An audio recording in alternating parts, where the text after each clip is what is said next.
Welcome to the Nerdist Podcast number 818. Our first show from San Diego Comic-Con. What? Which was fantastic. Thank you if you come out every year. People coming out to the Balboa to see us. It's a beautiful theater. The crowds are amazing. Comic-Con was so much fun this year. That Marvel panel just blew me off the rails, man.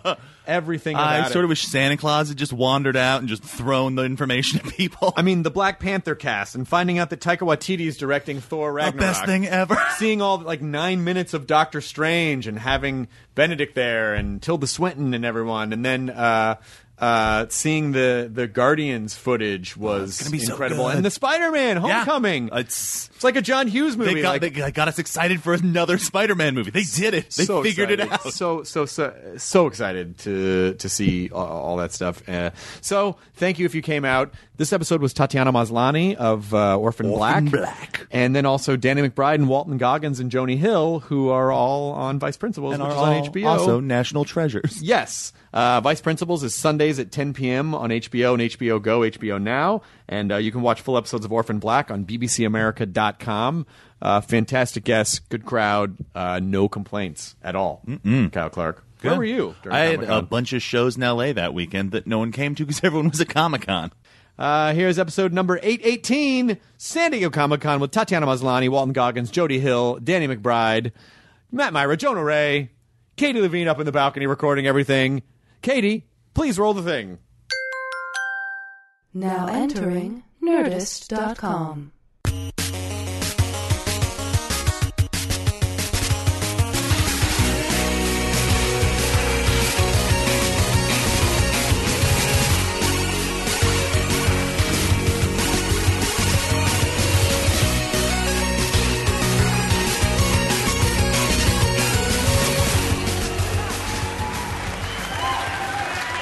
Hey guys. Hey. This is my good friend Matt Myra, everybody. And this is the new host of Mystery Science Theater 3000, Jonah Ray.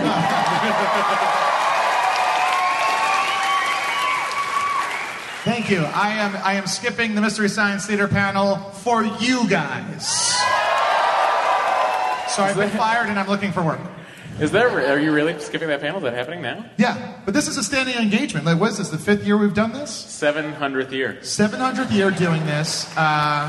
We really appreciate it. And we're doing our annual riff and kill time until Chris gets here. Yeah.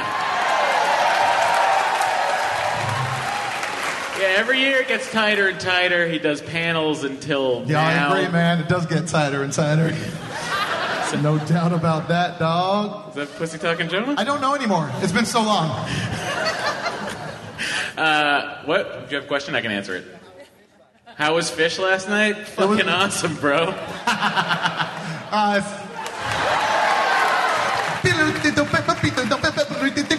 my god!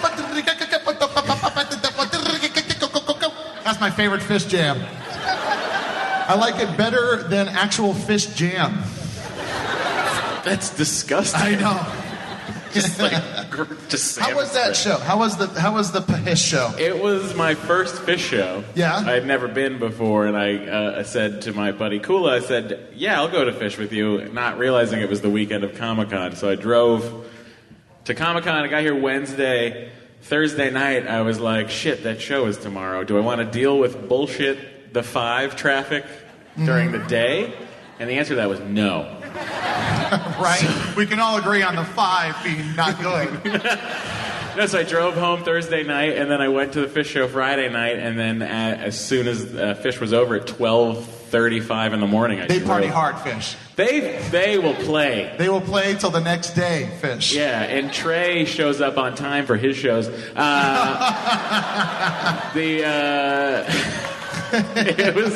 It was a great show. It was at the Forum, and then I drove down here and got in at 3:00 in the morning. Nice. You know what you missed while you were gone? What did I miss? I went to a party. Yeah. And fucking Hodor was DJing at it. Hodor was playing some straight up EDM, hardcore EDM music. He has like a ton of tattoos. Hodor. Really? I was not aware of it. Hodor, yeah. Yes, you might know him from his Christian name, Hold the Door.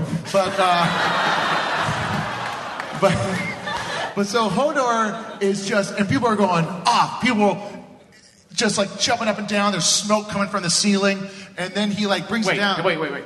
Like, you know, the There's fog. snow. What? Just fog? Snow. It said smoke.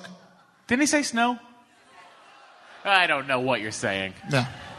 So it's fog's coming down from the ceiling. Fog's coming down the Hodor's ceiling. People are going crazy, and then he does that thing where like the beat kind of drops you down, and then like he gets on the microphone. I think he's like Danish or something like that. That sounds about right. Yeah, and then he's like, "We all having good time tonight," and then a bunch of people go, "Hodor!" And then he does this, and then turns the music back up,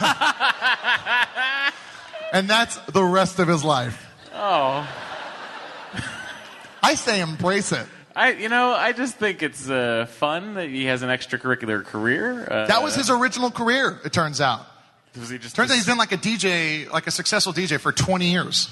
Oh, poor guy now. Because that's now the rest of his life. It's just being Hodor. Hodor. Man, what I would give to be a Hodor. What? So you've been here since Wednesday? Yeah, I got here Wednesday. I got to make a beer with Stone Brewing Company in San Diego for HopCon. Our buddy Will Wheaton has been doing it for years and years. Yeah, Will's a real beer nut. That guy. Yeah, loves his beer, and so he put me in touch with them, and I got to make a Pog beer. Pog's the fun game from the 90s. No, my friend.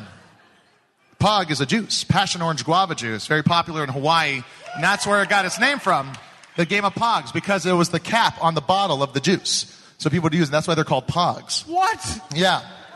This is some small kind Hawaiian history, brother. Someone go on Snopes. I don't buy this. It's gonna say true. Mostly true.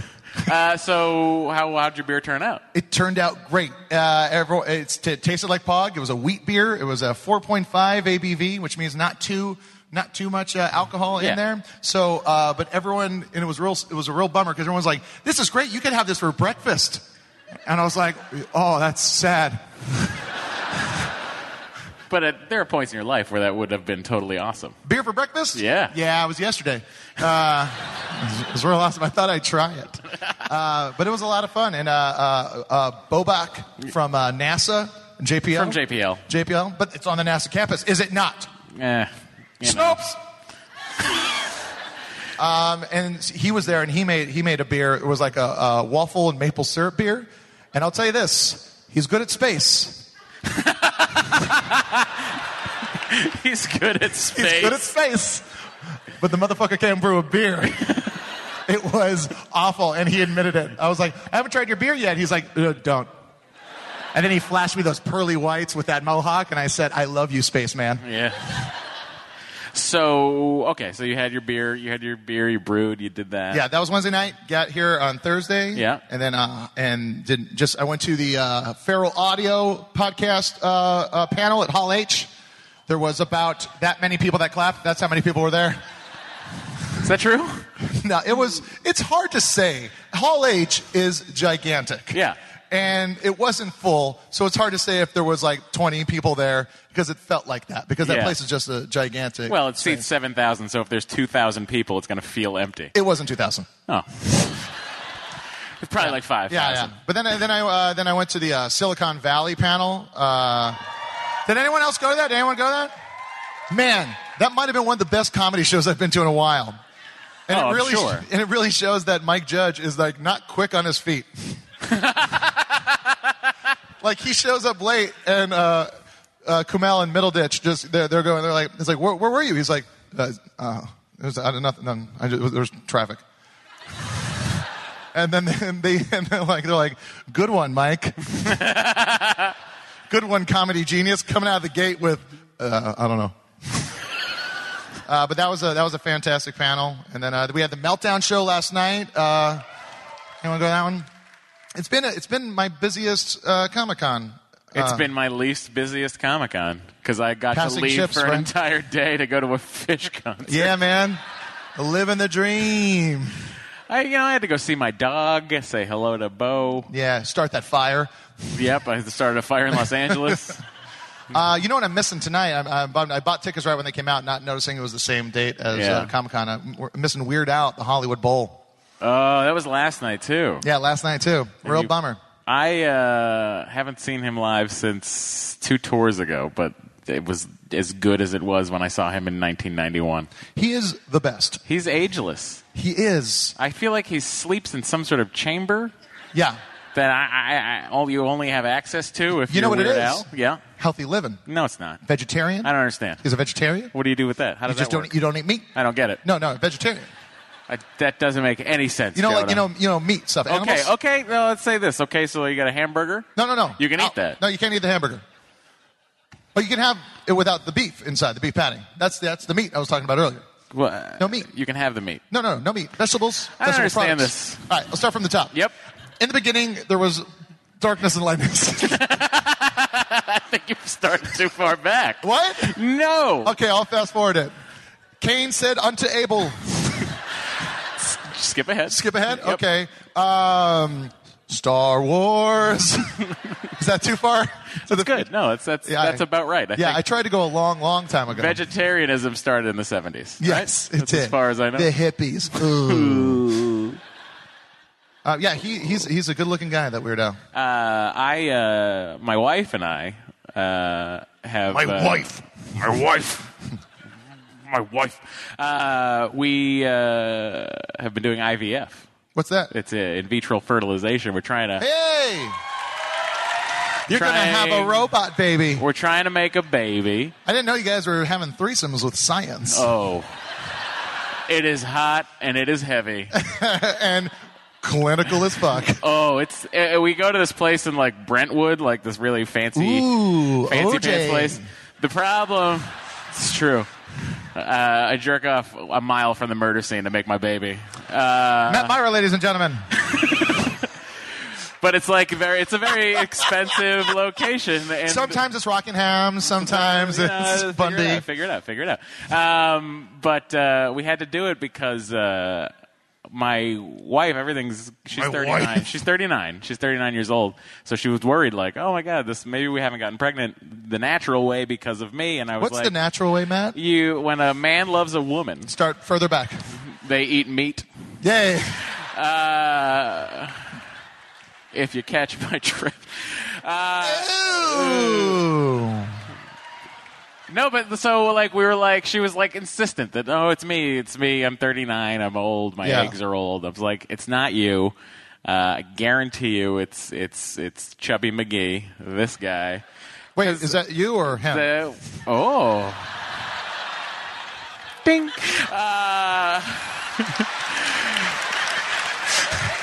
So no, but it was like, so she's like, okay, we got to figure this out. So we go to a specialist doctor who will then recommend what it is we should do.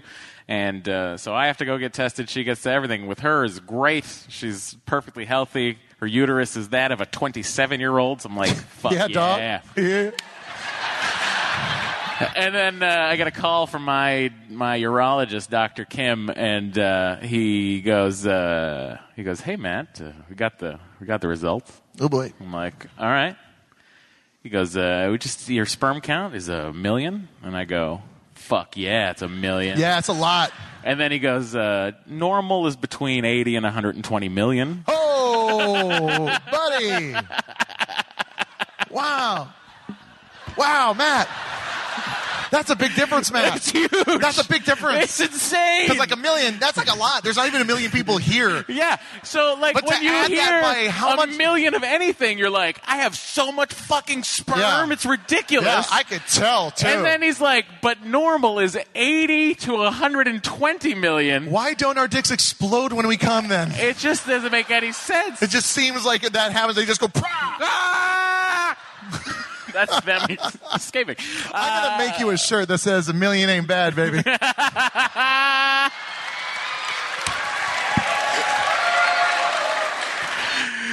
So it turns out it's me. I was right. And We have to How did your Catholic guilt deal with the fact that it was your fault? Well, it was my Catholic guilt versus her Jewish guilt, right? Oh, so man. It's like Captain America Civil War. Yeah. I'm like, oh, both these teams are full of a lot of talent, and I don't know who I'm going to pick. Yeah. There's no right side, just that there is one God. No, but so it was like, you have to do this thing called ICSI. Sounds gross. It is icky. But they literally will take one little guy, one sperm cell. 1 out of a million. And just shove it in the egg with like a needle. Wow, so it's still kind of like sex. With a tiny needle. Do they light candles before they do this? You know, what's interesting, so we go to this place in Brentwood, and it's like very fancy, like frosted glass, thick walls, and like everything's like very clean, and it's like this new. It's like you're on a spaceship to make a baby in a lab. Yeah. And then everything's wonderful, except when they say, "Okay, Matt, right in here," and they take you to the jerk-off room, where you have to produce a sample, and is that the clinical term for it? I don't know what it's called. It should be called the shit room, because you open a drawer and the porn magazines are stacked so high, and they are in worse shape than the ones I would find in the woods as a kid. Yeah. Now, what's a magazine? Magazine? Is that like the internet printed out and bound together? That's a great idea. Yeah. But they're terrible. And then I'm like, okay, I'm not going to touch those. I slide that drawer closed. I pull open the bottom drawer, which is full of DVDs, and the titles in this place, I had my choice of 9 Anal Titans movies. Wait. Yep. So, Anal Titans. Volume 1. Through 9. I mean, after 6, it's like they're not that good. They kind of mess up the And there's the like story. one chair with like a pad on it that you would put down for your puppy if you're training. Hold up. Yep. Only anal? It was insane. It was like disgusting pornography. So it was like Anal Titans and then like Choke Masters 7. That's my favorite Robert Englund movie. So it's just like So what'd you do? I brought my phone Yeah. because I can access the Yeah, internet to take some selfies You'd and then think just with jerk off to that. Yeah. Well, what's funny is like I would take a picture of all the Anal Titans movies and send them to my wife and say, "This is what I'm working with today." And then she says, "Ooh, 3."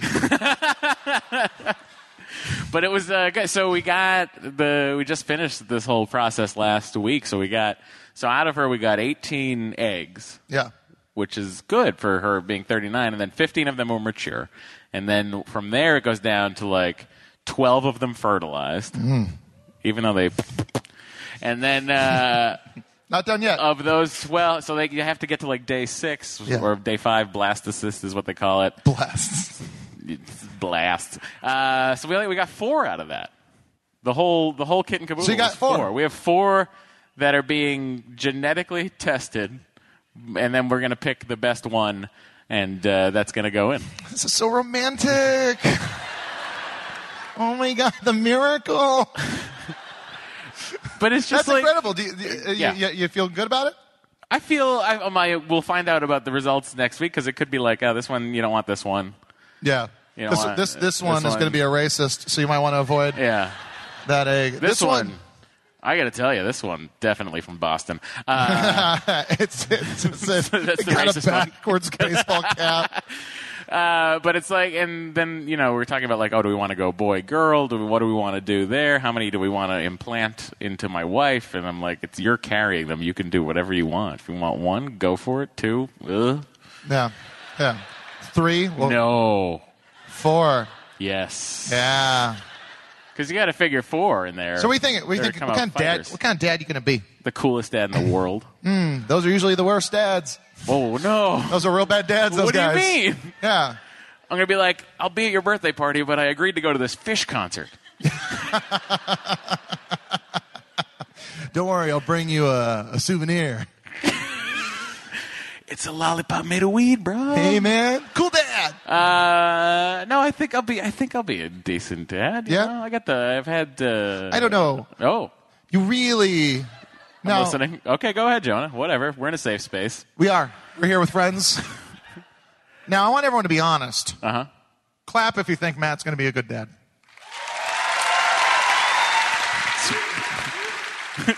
Wait, did someone... There's some bonobos here. I heard someone go whoop, whoop. Yeah. Are you with the ICP, sir? Whoop, whoop. That's their... That's their thing? Yeah. ICP? Yep. I only know that from Howard Stern. Are you down with ICP? I enjoy every gathering of all the juggalos. Yeah. What if your kid... Oh, no. What if your kid... Now, being a dad means love unconditionally. We all know that. We all know that. We all read that? Yeah. We all agree? Okay. What if your kid turns out to be like a listening. juggalo? Turns out to be like a juggalo or a juggalo. Well, I did imagine there's going to be some new iteration of juggalo by the time this kid is of getting age. into music. I don't... A juggalo. Matt? Yeah. A juggalo. I don't... Like, what? Define unconditional love. You're going to be a great dad. I have a lot of conditions. I was like, it was funny because I was talking, my wife is also left-handed, and I was like, what are the chances of getting a left-handed child out of this? Because these guitars got to go to somebody. Yeah. Yeah, because they're not being used now. I play them. Yeah. Not well. Now, yeah, what do you think? So the room that you have all your guitars in, My isn't office. that That's where the office. the baby room would be? No, we're going to make Dory's office the baby room. Patriarchy at work here. She's the one that works from home. No, she doesn't. She doesn't? No. Does she write books? Yeah.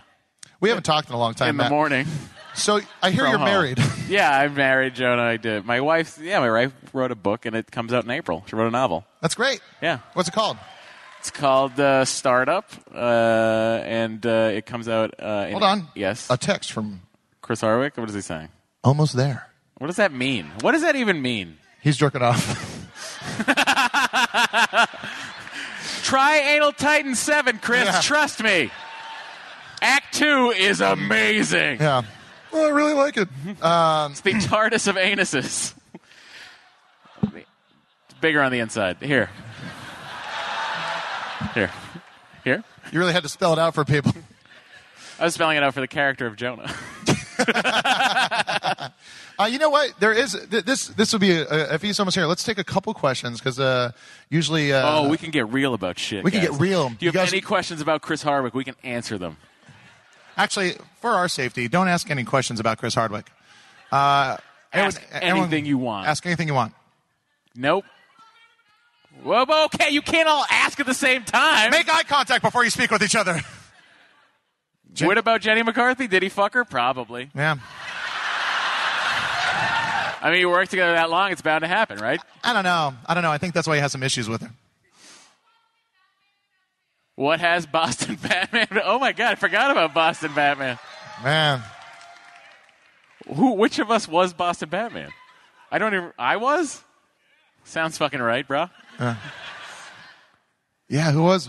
Apparently it was me. Probably you, yeah. I have a thick Boston accent sometimes. I'm afraid to do Boston accents around you because you would call me out for not doing it too well. Yeah, if you're not doing it great, I'm not. Yeah, exactly. Like, I'm from Boston. To me, that sounds perfect. You kind of nailed it there.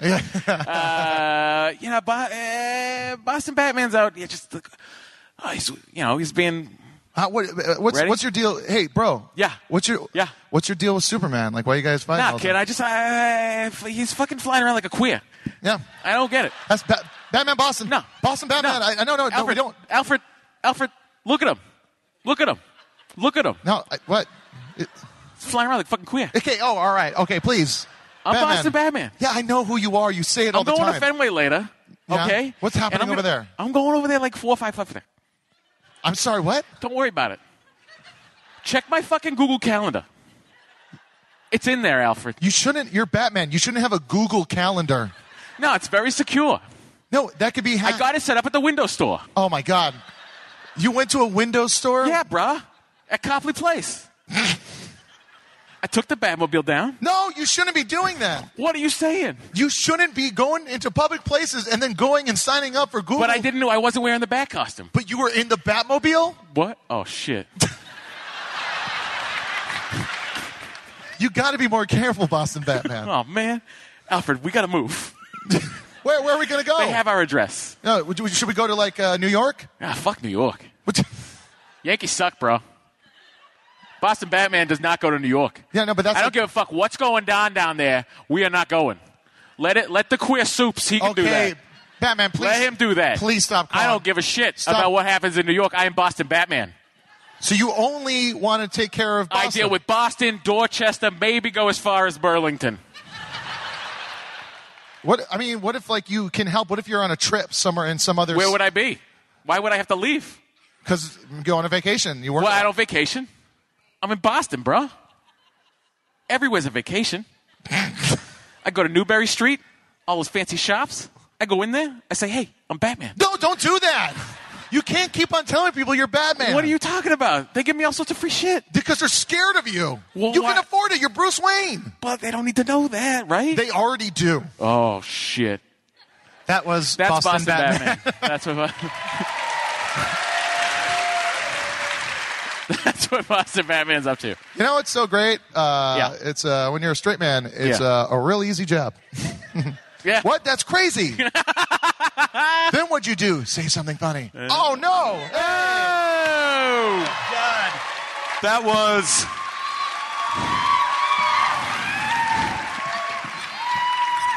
Hello. What are you guys doing? We were just talking about Just being cool. stuff. We were just being cool. Just Don't worry hanging about out. Katie, cut the first 30 minutes. You didn't even have to say that. You were going to do it anyway. I'm not going to cut you guys. I'm so sorry. I just literally got off stage from the Marvel panel and ran over here. It was Bro, tell us what happened at the Marvel panel. Well, there was a lot of really great stuff, Matt. There was a lot of really great stuff. Yo, I heard they had the Hulk's armor from Thor. They had so it started Coming out real aggressive, Chris. First you're running just to show off that you can run. Yeah, whatever. Why was that showing up? That's what I heard. Is that not true? Yeah, there was no Marvel panel. Yeah. Let's see. There was Black Panther. They showed Black Panther, and they announced that Danai Gurira has been added to the cast of Black Panther. They are really loading that thing up. It's amazing, yeah. And then they showed... do you know Taika Waititi is directing Thor? Thor Ragnarok, yeah. So they showed a sketch of what Thor and Banner were doing, why they weren't in Civil War. So it was kind of shot like a documentary. Oh, nice. And then it was really funny. And then this incredible Doctor Strange thing. Bennett was there. They showed like 9 minutes of footage from the movie and a trailer. You'll see it online when you walk out of here, or in the middle of the show. It depends. I know. I'm sorry. I hope I didn't make you regret coming here. Like, why didn't we go to Hall All H? of a sudden, everyone's faces just start glowing with the trailer. Then they showed some stuff from Spider-Man: Homecoming, which looks great because the spin on it is kind of John Hughesy. It's a John Hughesy high school movie. Bad. It's great. And then Guardians 2. Yeah, nice. Guardians 2. And now we can finally say that our good friend Steve Agee. Steve Agee is he's a Ravager. He's a Ravager. Yeah. So Steve Agee is going to be in Guardians of the Galaxy Volume 2. Kurt Russell was there too. Yeah. He's playing Star-Lord's dad, and then I hope he plays it like Jack Burton. it's me, Jack Burton.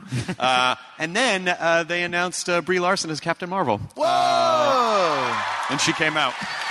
That's great. It's amazing.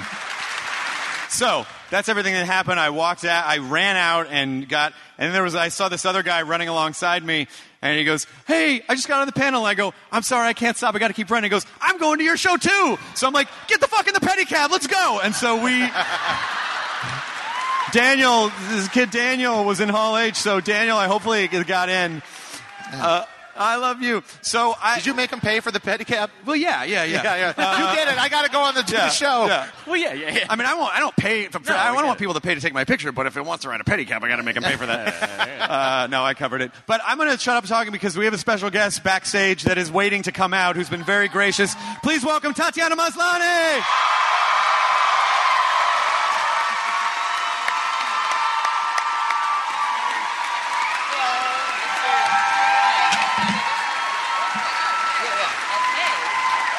How are you? I'm great. How are you? It's so good to see you. It's good to see you too. You know, the last time we got to actually sit down and talk with you at length was when we were doing the Nerdist TV show for BBC America. You had just started Orphan Black at that point. And I don't think I'd done any press about it. No. I just remember watching it back and saying about 500 times. I was so nervous. I don't think anyone. Yeah, I mean, I think you get more in your head about that than any. I don't think anyone noticed. I just know that right away after the first episode, people were like, "Have you seen Orphan Black? Have you seen the show Orphan Black?"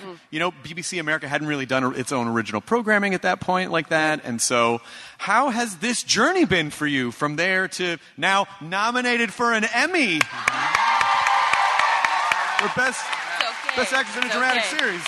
Yeah, it's been amazing. I mean, really surreal to come back to Comic-Con every year and see the audience for our show kind of growing and more cosplay happening. And it's totally surreal. There's so many different cosplays on your show that people could take up. Specific. Very specific. Like clone within a clone within a clone, which is my favorite stuff. Yeah, that's great. So when you started, what was your perception of the show and how has it changed? It's become such a huge part of your life. Yeah, I mean, I think at the beginning when I did your show, I mean, we were just hoping people would watch it, and maybe buy it, because it's kind of a huge conceit to buy into and sort of bizarre and it could totally have fallen on its face very easily.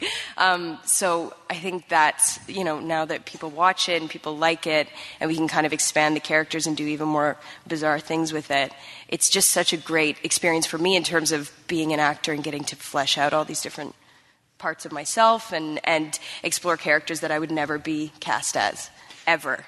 Is that part of the process each season, or do you say this is what I want to do, or this is kind of who I want to play, or how I want to attack different aspects? Well, they kind of approach me with a sort of base of the character, whether it's just sort of what the purpose of the character is, and then we'll kind of flesh out maybe where they're from or how we kind of see them being, like their aesthetic or their mannerisms or things like that. But it's a real collaboration, yeah. Does that help the aesthetics? Are you guys kind of like grabbing wigs and grabbing clothes and you go, aha, that's her? Or... I just have a tickle trunk of wigs.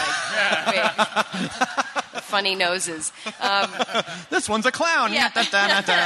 Pirate clown. A clone clown. Yeah.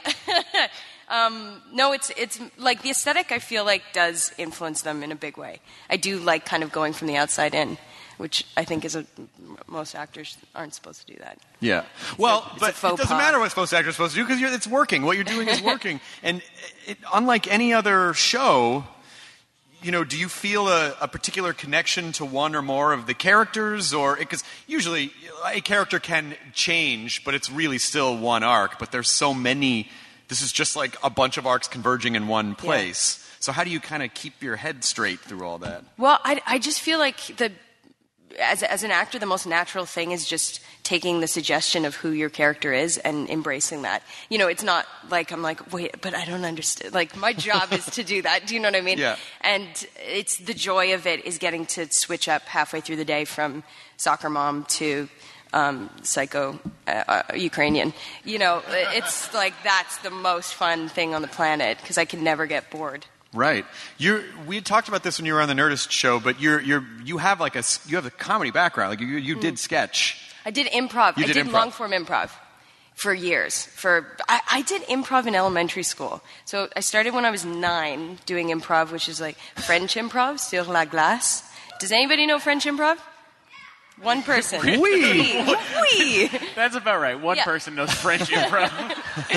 And it's like a very strict kind of improv that's got punishments in it. And I need an occupation. You run a boulangerie. Yeah, exactly. It's all in English, just with French accents. With French accents, yeah.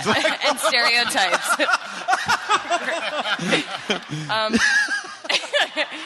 But it's super fun and super scary and rigid. And I did that for 4 years in elementary school. And then I did high school improv because in Canada, we have this great thing called the Canadian Improv Games.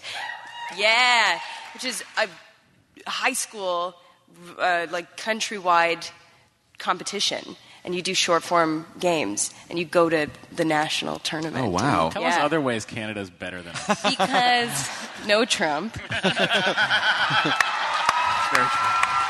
Except in Sorry. South Park. Yeah. Except South Park had Canadian Trump. Yeah. That's true. And everything you guys do affects us greatly. Please be careful. I know. I mean, you got Trudeau up there. Yeah. You know, it's like everything seems cool. It's the best. It's like the one country everyone's like, fuck the rest of you guys. Yeah. Exactly. Leave the UK, come to Canada. Yeah. So sadly, the final season of Orphan Black is coming up, and it just I know it seems so strange. It just seems so strange that much time has gone by already. Weird. So did you shoot the last season already? Is that all? No, done? we're You're about to shoot it in October. Oh wow. Yeah. Are you processing that yet? I'm not until people are asking me like, how does it feel? I'm like, I guess really Yeah. bad. It's like How does it feel to be crushing done in with on the me. greatest thing in your life? How will you ever top this? How could you ever come back? don't ask What? her like that. No, man. Just say how she's feeling. People always want me to be more like Marin. So here's 9 stories about myself, and then I'll ask about you. Hashtag cats. I'm kidding. Are you? I'm kidding. I like to tease him. I tease him because he's such a crankpot sometimes. I tease him. Please don't tell him that I said that. Katie, cut that out. But you guys really, I assume, it's, you form up kind of a family when you guys are working together because your hours are long and you're all in it together. So how, what do you think it's going to be like? I think it's going to be like leaving summer camp or school and then going off into the world and being like, who am I without this amazing job that I had, and this amazing family of people around me and the clones too. I'm very protective of them. I don't want to not get to play those characters. I am positive that people will still be sightings in public of you and like a wig with bangs and then another wig with crazy hair. I really lose it, yeah. Yeah, but what a great, so much versatility. What a great thing to have that people know you can do. What types of roles do you want to do going forward? What do you want to do? Film and television? You want to do all types of roles, or just kind of focus on one thing? I love characters. That's kind of what I want to do, and this has been an amazing kind of stepping stone into that world. I love transformation. I love kind of changing my posture and my physicality and all of that. So I'd love to do more work like that. But it's not necessarily the thing that I don't think a lot of women get to do that stuff. It's not sort of there's a lot of male actors who, whatever, they've shed 900,000 pounds and then they're an actor or whatever. I don't mean stuff like that, but I mean like, I don't know. There's some really great opportunity for like character work, and that's kind of what I want to do. Right. Yeah. And because you have a background in improv and I assume writing too, do you see yourself creating stuff? Yeah, I'd love to. I think that's the scariest thing I could imagine is being like, I've written this. I think this is good. You know what I mean? That's the scary. I think this is funny, or I think whatever. But you also would understand it the most if you wrote it, right? You would understand it. But I don't think I would give myself the biggest challenge I could possibly give myself. Do you know what I mean? I think I like somebody handing me something and being like, how can I do this? How can I interpret this? What's my version of this? Do you think you're going to go nuts if you're on something else and you're just the same character for a while? I think I might go less nuts. I think I might come back to sanity a little bit. What is the kind of, is there any downside to playing to keeping it all straight? What are some of the downsides? I don't sleep at all, practically. I'm high on caffeine at all times. It's just a very kinetic feeling thing. My body's in constant flux. Right. And my brain is always going, so I can't sleep. It's just not good. Ever. No. And it'll probably be when you rap too. It'll probably be like a couple months before you can get your brain back to a place where you're like, oh, what is normal? It must feel like you're in the fucking Matrix. Yes. Where you're just coming out of the Matrix and then just back into the dirty real world. Totally. And it's sad and dirty. Do you already know kind of what the final arc is going to be? Not really. I know that we're going to be focusing a little bit on each individual character and sort of giving them some sort of a moment. Right. Kind of, whether that's an episode dedicated to each character, whatever it is, but there's going to be a real fleshing out of the characters that we've seen already in the past. They were in purgatory the whole time. Yeah, it was all a dream. They were all just waiting to find each other so they could go to heaven. Yeah. Going to reveal that they were all con. it's just all of a sudden it's just Benedict Cumberbatch. It was me the whole time, BBC America. That's a great Benedict Cumberbatch. Oh, thank you. I'm a master. Here's another one. Forget it. He was not going to do it. That's a good Matt Myra. Thank you. I remember when I went up to the set before for the BBC America show, I went up to the set. The first episode hadn't even aired yet, and my favorite thing I got to say to them was, "Were you afraid calling the show Orphan Black, Madonna might try to adopt it?" Oh, Jesus Christ. I remember that joke. It really tickled me, and it's still in my head. Not the audience's favorite joke. Doesn't matter. That felt so sincere. One woman just goes, "Oh my God!" Did she fall off the balcony? She fell off the balcony. Yeah. She fell threw over herself off. That's It's like how the that- Haunted Mansion. So what are you doing in your off time? I mean, I know Comic-Con's been kind of crazy, but are you taking some time? Do you have to take time to recenter yourself? Yeah, I've taken some time this year. It's been pretty lazy. But the past 2 years, I shot 2 movies last year, 2 indie movies in Canada. And the year before, I shot a movie as well. So I'm kind of trying to dip my feet more into that world. Do you think that'll be the next thing? Just to like kind of jump into films? Because I'll bet you'll get a ton of TV offers too. I would love to do that. I'd love to do theater. I'd love to go back to do improv again. And woo, theater. Hey, we're in a theater. Yeah. That was the theater itself. That was the theater cheering. itself. Finally, someone's speaking up for me. That's how this theater talks. That's me, Balboa. It's probably an old theater, so it talks like the time it was built. Oh, When's Hamilton gonna be in me? Oh, Balboa Theater. I got some bad news. What do you mean? Hamilton is not coming. Oh, Maybe a third run of Book of Mormon. all right. It's the greatest musical of this century. Still says it on the posters. I love it.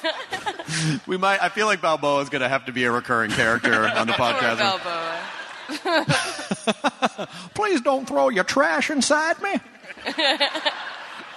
So Ladies and gentlemen, please enjoy Boz Scaggs. Boy, I wish. Here's Chris Hardwick. I'm sorry, I don't have cable.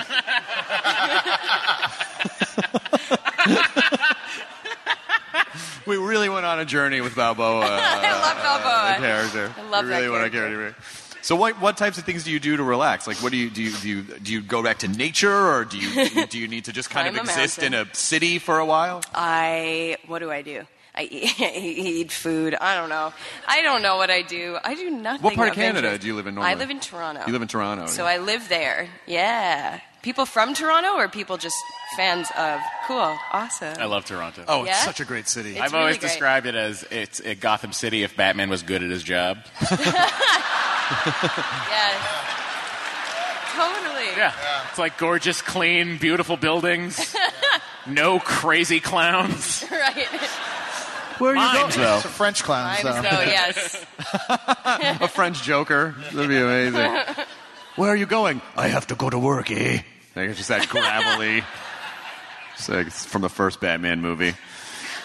What types of stuff do you watch? Do you watch anything? Are there any shows that you're into? Yeah, I really like Another Period. Oh, yes. It's really Have you done it yet?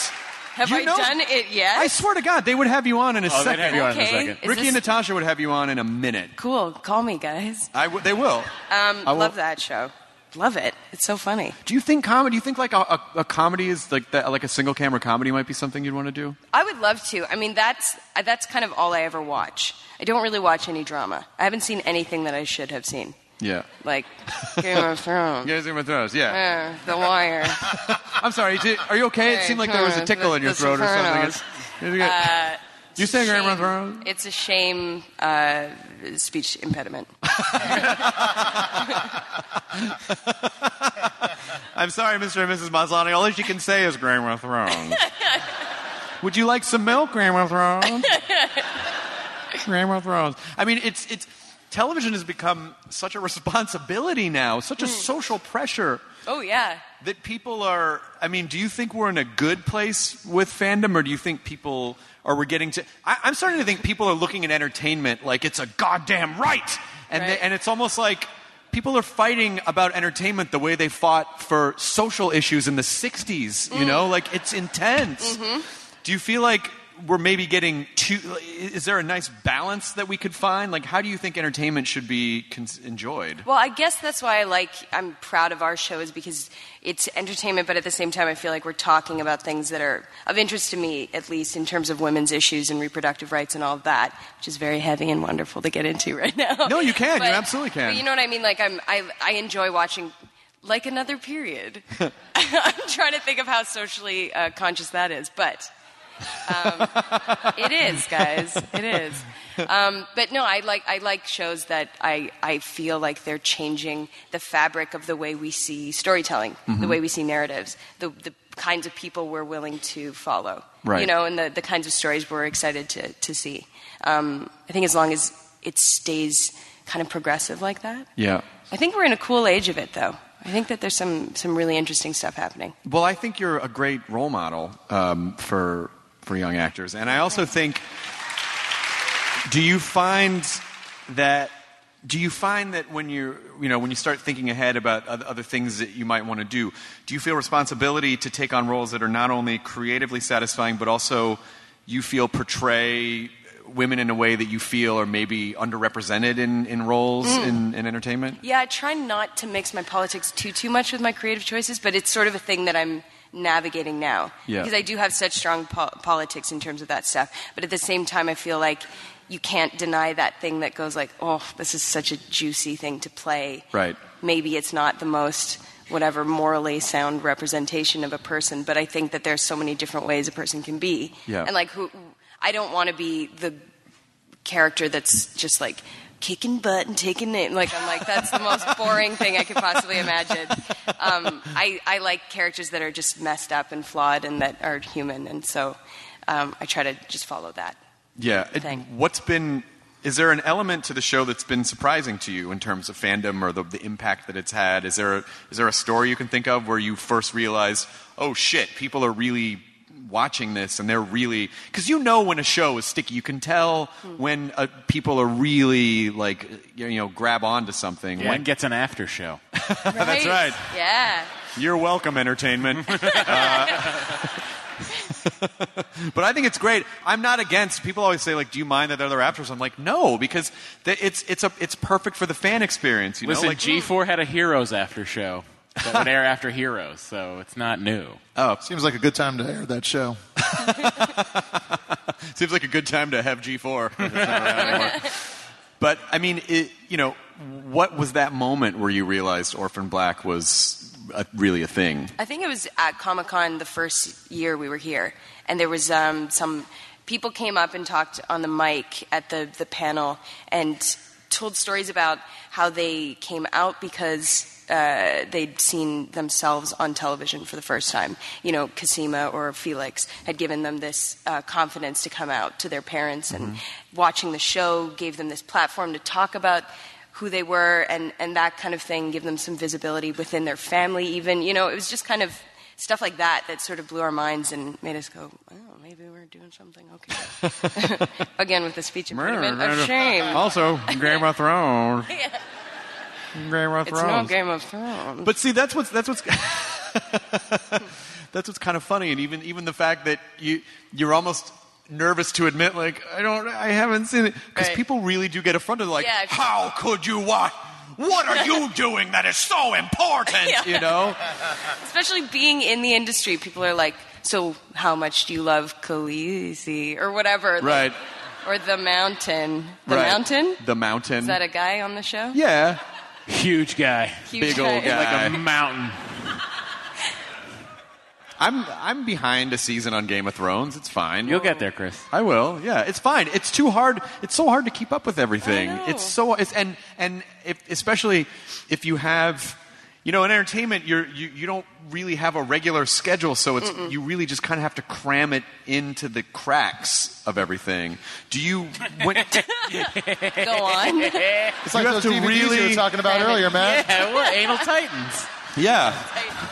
You have to really just. It's like the Anal Titans, Chris, Volume 7. You just have to get a. What is that? Is that a mini Sieg Heil? No. I was going to say you have to get a scoop, but you have to get just a little scoop of margarine and just right on the tip of the entertainment and just glide it into your schedule. You have to just part it into your schedule. Part it. Until you bottom out. And we're fucking 15 years old. Hey guys, I don't appreciate this kind of language inside me. Oh, Balboa. Last year I had Elvis Costello in here. But are you able to watch other things while you're shooting, or how focused do you need to be? How much do you need to shut out the outside world when you're working? I kind of watch. I feel like I just watch the same thing. I just watch Futurama over and over and over. This is why I don't watch other things, because I'm like, how many times can I watch? Good news, everyone. Exactly. Yeah. I need to hear that 50 times a day. I completely agree. Do you know what I mean? Yeah, Liddy and I watch. There are a handful of shows that we watch every night in bed, even though we've seen them a million times. Cheers, Frasier. Yep. Nope, that's you. Yes. You Cheers or a Frasier fan? Cheers or Frasier? Both. Really? My God, Frasier though, like right? really Oh my Frasier. God! No! Yes. Right? I feel like- Cheers, the blues of Colin. Frasier's the best show. It's amazing. It's so rewatchable and it's so unique and that it stood alone. Guys, I supported the Change.org petition to have Cheers on Netflix renamed Frasier Origins.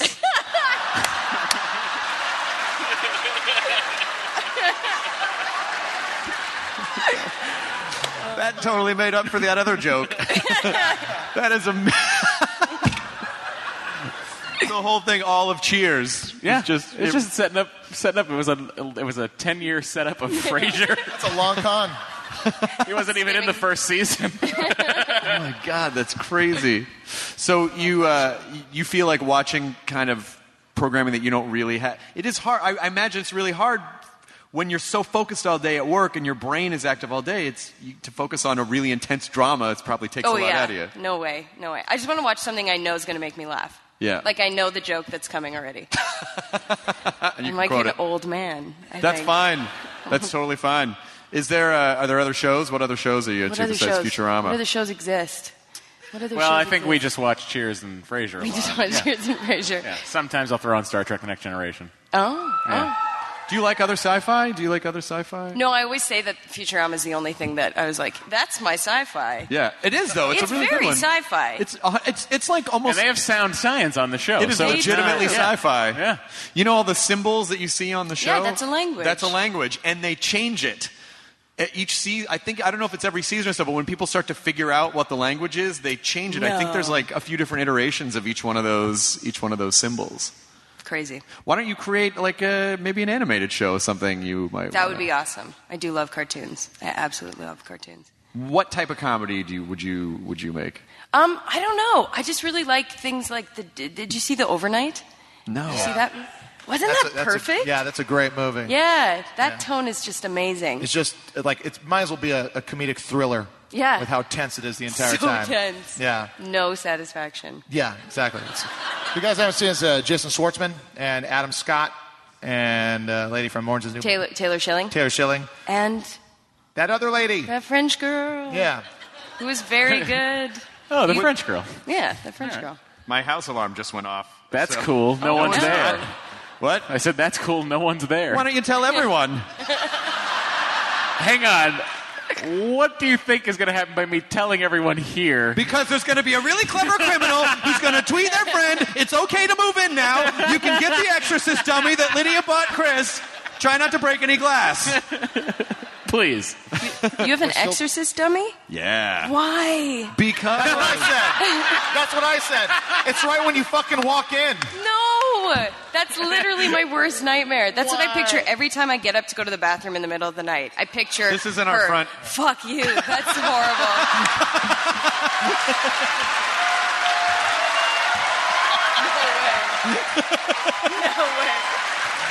It's literally, you walk in the front door, it's on the left. It looks like a person. Yeah, it's I know. a person. Like the physicality, there's a weight to it. It was made by this company called McGee Effects, and they made it for Universal for the park. And so Lydia surprised me with it. For those of you who can't see the picture, think of Instagram. how it is, and it's worse than that. Do you collect anything? Is there anything you collect? What do I collect? I collect books that I don't read. I have so many books. They look good on a shelf, oh my though, God. don't they? They look so good. Yeah. And they're so, like, politically aware. Oh, yeah. And Nice. thick. Yeah. And classics like Dostoevsky. He's dope. Yeah, he's sick. I get him. I admittedly bought so many cool old decorative books for my house, like just gorgeous old volumes. And on one of the first dates, Lydia was like, yeah, I mean, we were just talking about things we didn't like. She was like, yeah, it's like, I really can't stand people who just buy books for the look. And I'm like, yeah, fuck those people. And I was like shoving them off the... You want to come to a book burning later? No reason. I mean, I don't like Jews. Why did you... That's the only reason there'd be a book burning. Did no one see The Last Crusade?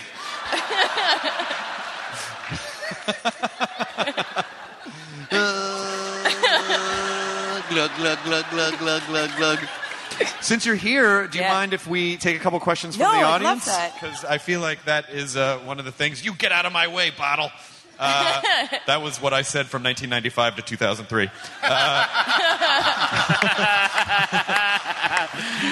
Jokes about alcoholism. It was, yeah.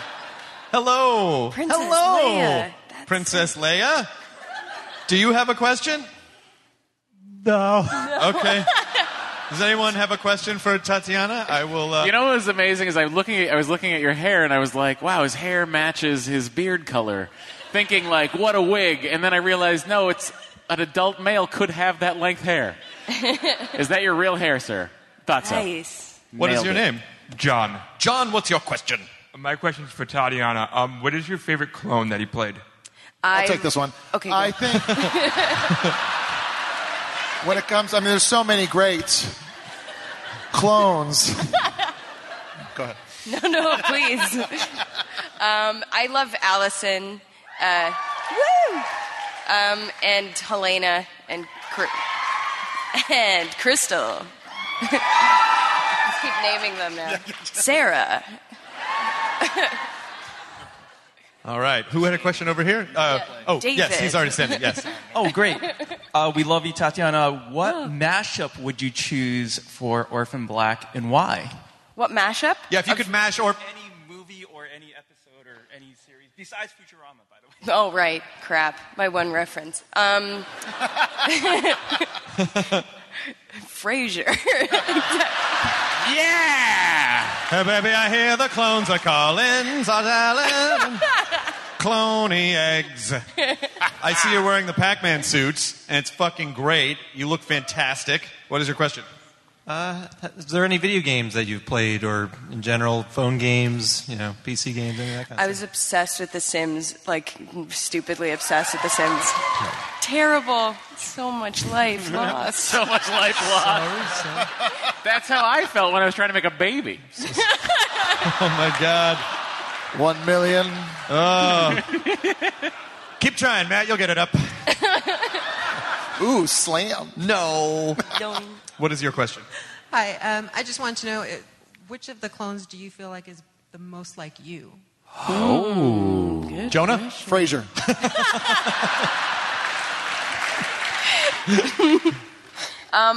I feel like, I guess maybe in mannerism, Casima's kind of close to me, and just sort of her general vibe.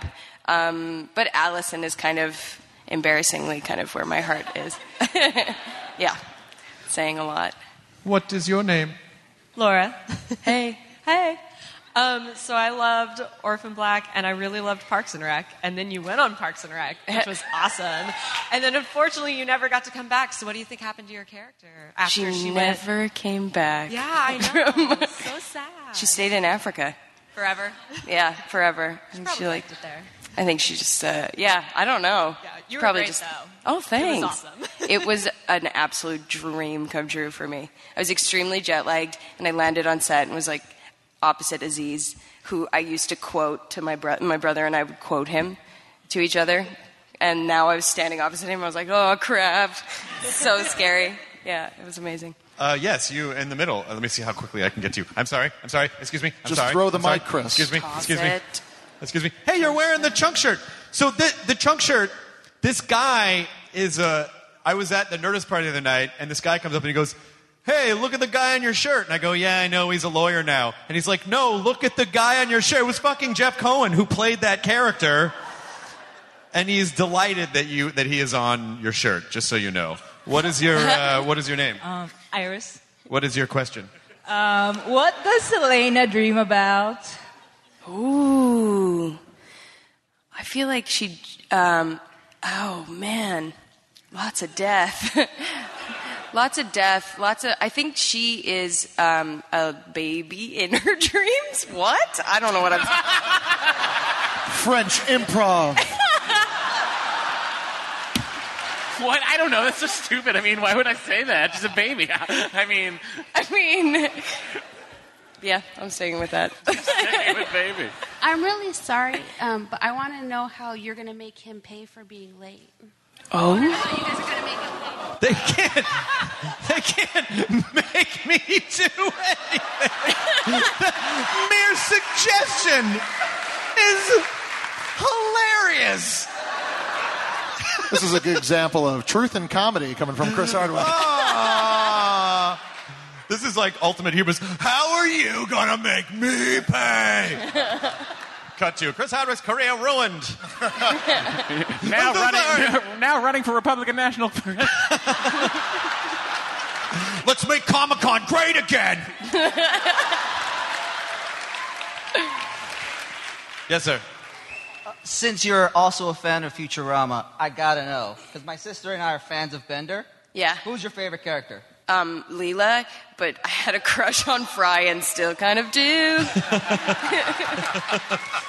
Oh, I'm sorry. I'm in the way. There's questions over here. I'm coming to ya. Here I come, gonna answer your question.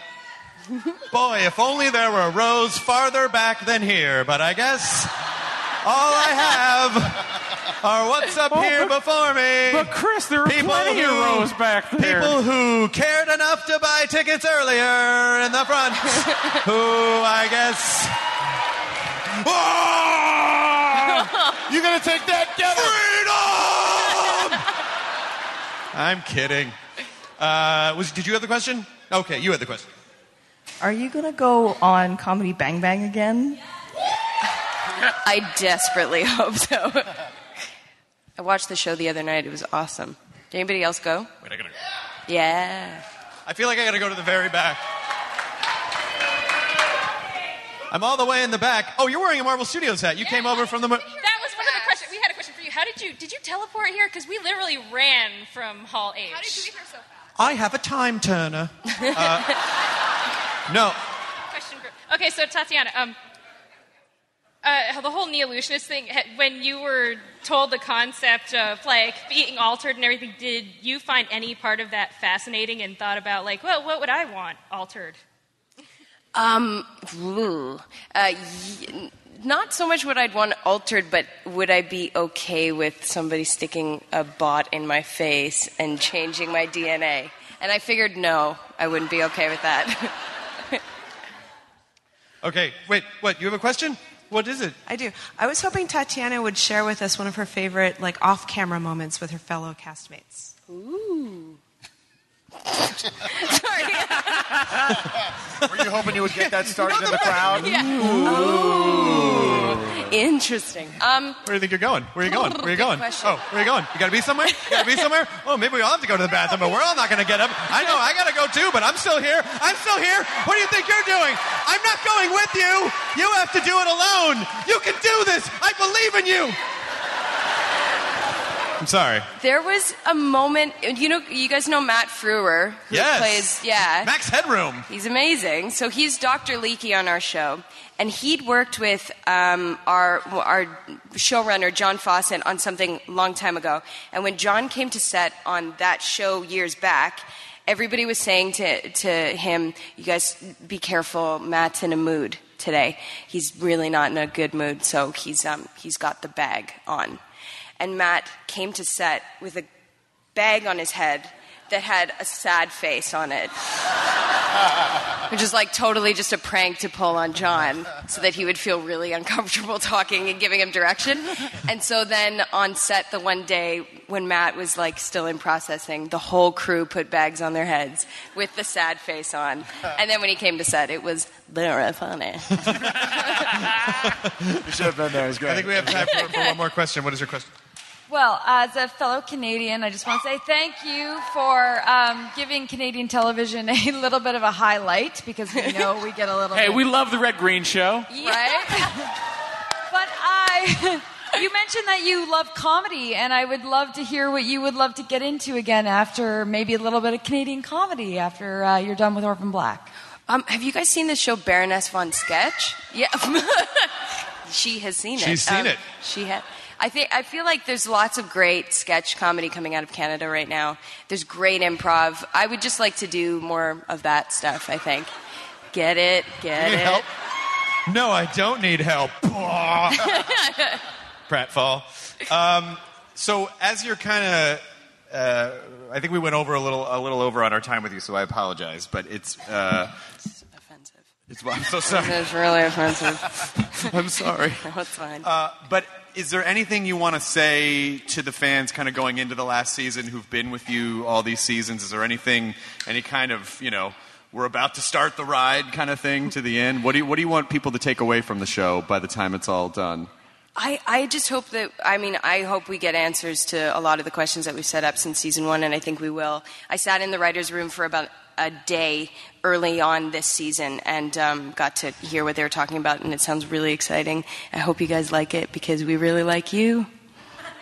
Ladies and gentlemen, Tatiana Maslany. Thank you, guys. Thank you. Thank you. Thank you. Do you mind if I get a picture with all of us together? Good to see you again. You guys are great. Oh, What do we do?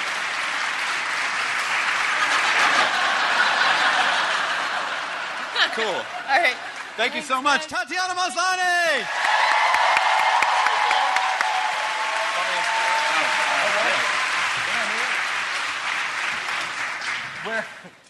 Our next guests are not here quite yet. Oh, wow. Pulling a real Oh, Hardwick. my God. What could we do? Could we talk to each other? No. What have you guys seen? What have you guys seen the last couple days? We talked about it before you got here. Before you got here. I wasn't so here. Weird. Well, I did buy the one thing I bought at Comic-Con this year was two things. I bought the Transformers G.I. Joe crossover set from Hasbro, and then I bought a lithograph of James Garner in the Rockford Files. Are you serious? What is this? It's just a painting of him, just like up against just like looking all fucking Rockford File-y. I was like, holy shit. That is a great show, by the way. Oh, it's fantastic. If you've never... The Rockford Files, he was just... this was in an era where there were so many... Like, everyone was doing, like, a detective show or a private eye show, and everyone was super cool and super slick. And he was one of the first kind of, like, fucked up, broken characters. And the Rockford Files and the Fall Guy, to me, are like... They're like simpatico. Those shows, for some reason in my head, are the same show. They're about a decade apart. Well, it doesn't matter. I said for some reason. Frasier and Cheers are a decade apart. That's true. God, this guy doesn't know Jeez, time. what am I? I don't even know. You guys stop fighting.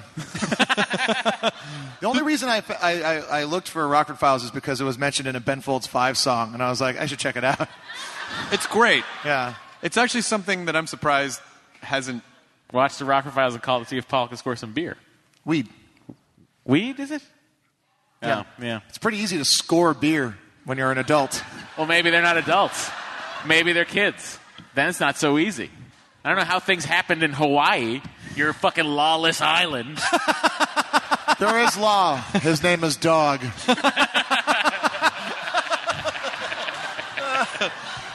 What's Comic-Con been like for you being a part of Mystery Science Theater? And the only reason that I kind of laugh about... Why are you laughing at him? You know why? Because it's such an overwhelming... It's such an odd... It must be such a head trip for you. I've cried a lot. It's really weird. It's back and forth. There's a lot of people going, can't wait for the new MST, and I go, thanks, and other people go, don't fuck it up, and then I just can go, I'll try not to. I'll do my best. But it's been really cool. It's overwhelming, and but I think it's gonna be really good. And it's Mystery Science Theater 3000. It's the thing that got me into wanting to do comedy, performing comedy. And now I get to do it. So it's nuts, and I think it's gonna be really good. See, this is what happens. I don't know how to respond to questions you give about a sincere answer, and it's fucking awesome. And then it's to ramble. I've stopped knowing how to respond to it because I've tried to do a short thing where I go, dream come true, but then I immediately in my head I'm like, that sounds so fucking fake. Sounds like when an actor it's like, hey, you're gonna be new Spider-Man. Huh, I've always loved Spider-Man. Yeah.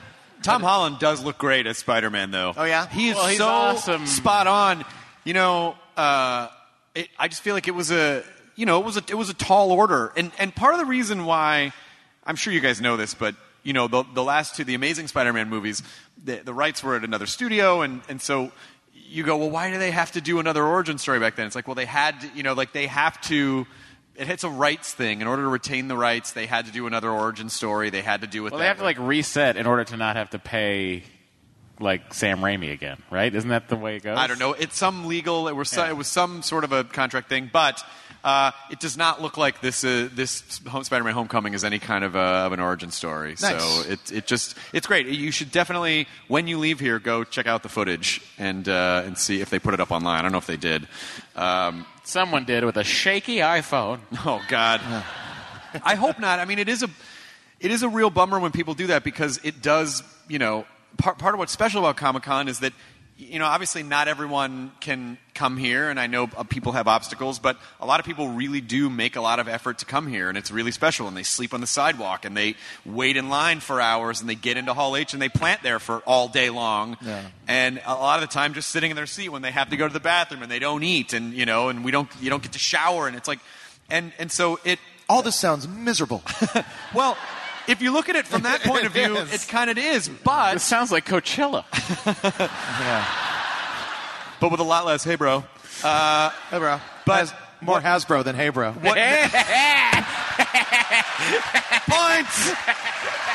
Points! He nailed it! Jonah did a phenomenal limp doll pratfall. Remember me as I lived, making a horrible pun. That was a gorgeous pun. But the idea is that, people wait to go in there and This is not the worst part of doing a pratfall. So sorry. You have to get up. You never think that through. I got to pick everything up now. But people really do, and you get in there and you see it, and when it leaks out, that doesn't convince studios the next year, that makes them nervous about, well, if we're not ready to have stuff out in the world, we just wanted to show it. People put it online, I would ask that people fight the urge to do that, because it really kind of hurts the whole process. Yeah, I mean, I like the idea of being in a room full of people, like-minded people, and then finding out something huge about something everyone loves at the same time. I mean, that energy is so amazing. Ladies and gentlemen, Mike Pence. Oh, wow! I can't believe it! Oh, man! As soon as I saw that announcement, I couldn't stop going, "'Tis but a trumpets." Sounds like a British... Oh, I like it. It's a trumpets. But one of the reasons why, I'm moderating 10 panels this year at Comic-Con, and people are like, why Thank God you finally slowed down, I Chris. did. Yeah. That kind of reminds me of something my dad said once. I went home, and when he was alive, of course, I went home. And well, hang on. After you tell this story, tell us about something he said after. Oh, okay. Yeah. And boo doesn't count. Because he says that to all of us. He said, burn them all. Catch them, kill them. Catch them, kill them. But my dad. Something my dad said to me around home once is because my dad was a casual drinker. He drank his whole life, but he never. In the last several years of his life, he didn't really get drunk. He just he would just have beers in the evening, and And I'd been sober for about 7 or 8 years, and he goes, "Hey, how's that going? I mean, I'm so proud of you. How's that going?" I'm like, "Oh, it's good. How are you doing with stuff?" And he was like, "Yeah, I probably have like 7 or 8 beers a day, because at a certain point you gotta slow down." I'm like, "What?" I laughed in his face. But he just would casually sip. But I kind of feel the same way. I'm like, 10. I had to slow down. But part of the reason why I do it is because, A, I want to see these things. I only moderate panels that I'm really excited about the thing. And there's other ways. I know, but there's nothing like today. I knew what was coming up in the Marvel panel, and I knew how excited people were going to be to see it, and that is so edifying to me because. The way they introduced Doctor Strange is after the Thor kind of the gag thing that they did. The lights were out, and all this smoke came down, and they projected the Doctor Strange logo and stuff on the smoke. Oh, like in Pirates of the Caribbean. Like in Pirates of the Caribbean, yeah. Like when Davy Jones. That's exactly what I said. And then in the middle of the smoke, out walks Benedict. And then the smoke just cleared, and Benedict was standing there, and people just lost their fucking minds. Like when Hiddleston came out as Loki a couple years ago. But that feeling of watching stuff under this massive screen with this incredible sound system, like watching the Strange footage and watching the performers watch it and watching 7,000 people watch it, you're in this kind of amazing crescendo of the vibration of what's coming off the screen and then the vibration and the energy of the crowd clashing together. Honest to God, when Benedict and the rest of the cast got up and the lights came back on, they were wiping tears out of their eyes because they'd never seen this stuff before. And to see it like this, and that is why I do 10 panels. That's why I'm a part. That's why I try to be a part of all that stuff. And I know it seems pandery. Sit down, Jonah. Sit down. Jonah, I am so happy not one person in this theater got up. Tis but a truppence. But I know it sounds pandery to say that, but it really isn't. It's the reason why I do it and why it's so exciting to get a front row seat. So what else? Okay, so you did Marvel just before this. What else did you do this weekend? The morning I did the DreamWorks animation panel, which was Trolls. And then they're doing another Trolls. The Troll dolls. Oh, yeah. And that was Justin Timberlake and Anna Kendrick, and then Boss Baby, Alec Baldwin, and Boss Baby looks really funny. Like the Troll is like a feel good kind of a movie, and but Boss Baby looks legitimately funny. Well, you put a baby in a suit, I'm going to laugh every time. Yeah, and it's Alec Baldwin. Yeah, it's Alec Baldwin. They said Steve Buscemi is in it too, and so. That was really fun. And then I did our Nerdist panel, Mr. Robot, which was... that too, it's also kind of getting that front row seat and seeing... Because I remember being on the first panel with the Walking Dead cast. And seeing that kind of grow. And then the Mr. Robot cast had never been together at one point. And they were in that one, 6 ABC, DEF, or whatever is that, like a bunch of rooms at once. And I'm sure they'll be in Hall H next year. But watching them come off stage and be like, holy fuck, Because these people work in a bubble, their work, and they don't really, I know they can kind of gauge that it's going well. And, Rami got an Emmy nomination. And I'm sure they checked Twitter. And obviously the show got nominated and everything. But to see what it feels like for them to see the validation and see people wearing Mr. Robot jackets and that's really fun. That's really fun too because as a performer it's very difficult you don't have a lot to. It's not a linear business, so it's hard to gauge when things are working or not, and you don't know how it's affecting people. So it's kind of a nice little perk for them. Are you looking back? Are they? No, one's back there now. You. Oh, I saw you looking over. I'm engaging. Engage. Oh. Have you seen any good Star Trek stuff? No, I haven't seen. Has anyone seen the movie yet? I heard it's good. Okay, now cheer if you think I will enjoy it. I'll take it. That sounds like a 70% think I'll enjoy it. That was about the same number of people who watch it. Yeah. Oh wait, you're gonna. Oh, you had a question for me, bro? I can answer it. Come here. What do you want to say? Did you ever buy that really expensive Kirk? The Wrath of Khan. So I was over at the Innovos booth. I was over there. I was talking to John, one of the designers over there at the Innovos booth, and We are waiting. He felt like and this is how fucking crazy detailed-oriented the Anovos people are with their uniforms and stuff. He didn't like, on the first version, he didn't like the stitching on the sleeve because he felt like it wasn't thick enough to match the Wrath of Khan stitching. So they are redoing it, and they're doing a second version, and he's like, as soon as the second version is ready, I will be able to get my Wrath of Khan Admiral Kirk outfit. But When would you wear it? I would wear it every year. I'd wear it in the Balboa. In me? Yeah. I'd wear it in you. I forgot what the character was. I can't wait to have you inside me, Matt. Yeah. I can't wait to have you fill me up with all your Star Trek goodness. There's 1 million of it. That's how I tried to make my baby. There's 1 million of it. Did you hear any of it? I laid out all of the IVF to the audience. You did? Yes. You did talk. I didn't know if you were going to talk about it. I've really. Yes, well, Chris? because it's a very serious thing. It's a very serious thing, and I know it's something that was really important to you guys, and I know, when you were trying. In the midst of all this too, like I could see you trying to build this family unit. You got a dog, and you were trying to. I know you were. I got a Volvo XC90. I mean, is the IVF process something that you would recommend to someone? Well, I think at some point, if you can't conceive naturally, it's something you have to consider. And I was surprised when I've talked to some people who all of a sudden I'm turning around like, oh no, we did it too. There's like a lot more IVF babies than you think. Yeah. And it's fascinating too how many different people I know that go to the same doctor, which is fun because then we all get to talk about how terrible the jerk-off room is. Oh, there is a jerk-off room. Yes, Chris, and it's awful.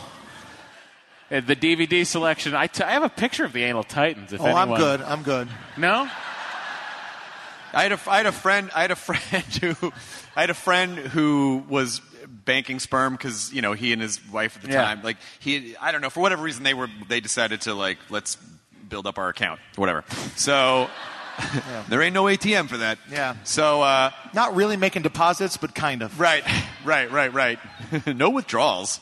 Okay, good. So he said that. He kind of said the same thing. It's really weird. It's clinical, and they kind of give you some magazines, and there's some video. I mean, it's all the thing that society tells you, like, get out of the light, don't do this. It's hilarious. I play in a poker game on Tuesday nights, and one of the guys there is Doc. He's a doctor in the Valley, and his clinic, they deal with a lot of porn actors who come in who have, like, STDs, things like that. He deals with them. So, like, whenever I... have come back the week from this, I was in the jerk-off room, here's the DVD covers, and he goes, let me see that. He goes, oh, yeah, she's nice. I know him. Oh, that guy's got a bad case. The most disgusting, the most weird story that I heard from my friend was he said the nurse was telling him, and they were telling this sort of as, ways, because, well, is there any other way? Can you bring it to them? You can. Well, you used to be able to. But he said that was more of a process, and he said... one of the number one problems they have is getting sample cups back with lipstick on the side, like someone gave a blowjob and spit it out. They're like, you can't do that. That contaminates the sample. That's awesome. On that note, our guests are here. Please welcome to the stage Danny McBride and Walton Goggins.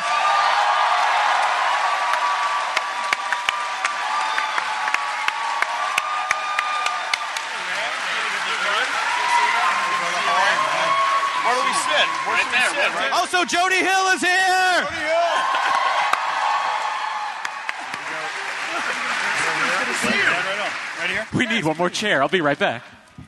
Walton Goggins. Chris Hardwick. Hey man, how are you? Good. How are you? I'm so good, man.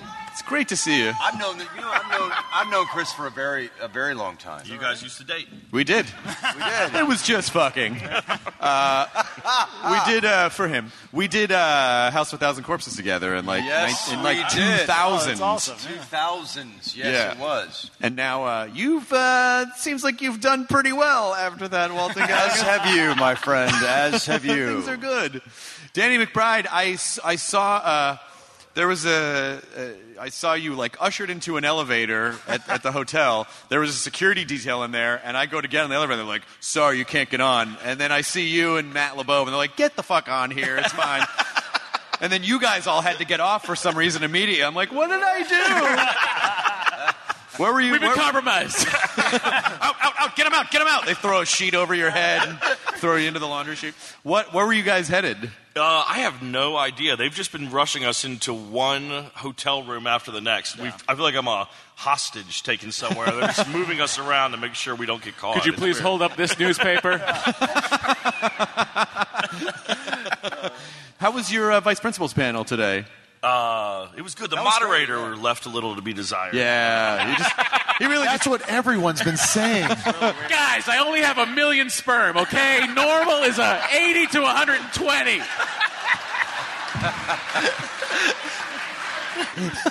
How out of context is that for them, Matt? Or me, actually. I don't or me. think it is at all. I think, whatever. So they can make children naturally. Go fuck themselves. How was Welcome to the show, guys. How was the vice principal's panel? Did you guys reveal anything? What happened? We were hoping just to retread the whole thing here tonight. All the same. Was there a Bill Murray sighting? Was there Bill Murray questions at every one of these? That's a big question. Well, because you just never he's like Candyman. Like you just don't know when he's going to unicorn. It's like, oh fuck, there he is. He's at some kid's bar mitzvah. Quick, get him. You know, he could be working the curtains right now. You don't know. You just don't know. So what's coming up for vice principals then? We have our next episode comes on this Sunday, and then we've shot all 18 of the whole series. So whether people like it or not, they get all of it. It doesn't really matter. That's it. Do you like all this part of it? Do you like sort of being ushered around and all the craziness, or does it feel strange? I'm a sweater. I sweat a lot, so I just like in all the pictures of me, I'm just like greasy and just like look drunk. Yeah. Have you guys been out? Have you been out at any of the events tonight? Yeah, I went over to the convention today. That was pretty cool. I gotta say the fans here though, especially with Danny and Walton, they get stopped everywhere. They're pretty awesome though. They're kind of like respectful here. They feel like true fans in LA. You get those like double agents who you're not sure if they're a fan or the paparazzi. Right. I really like your work. Sucker! Yeah. Shit! Harvey Levin wants to know what you think about his pool. And then when you're like, oh shit, and you have that look on your face and they put it on a tabloid. Danny McBride is furious. You're like, I just didn't. Walton Goggins and Danny McBride can't be in the same room together. Like, what are you creating?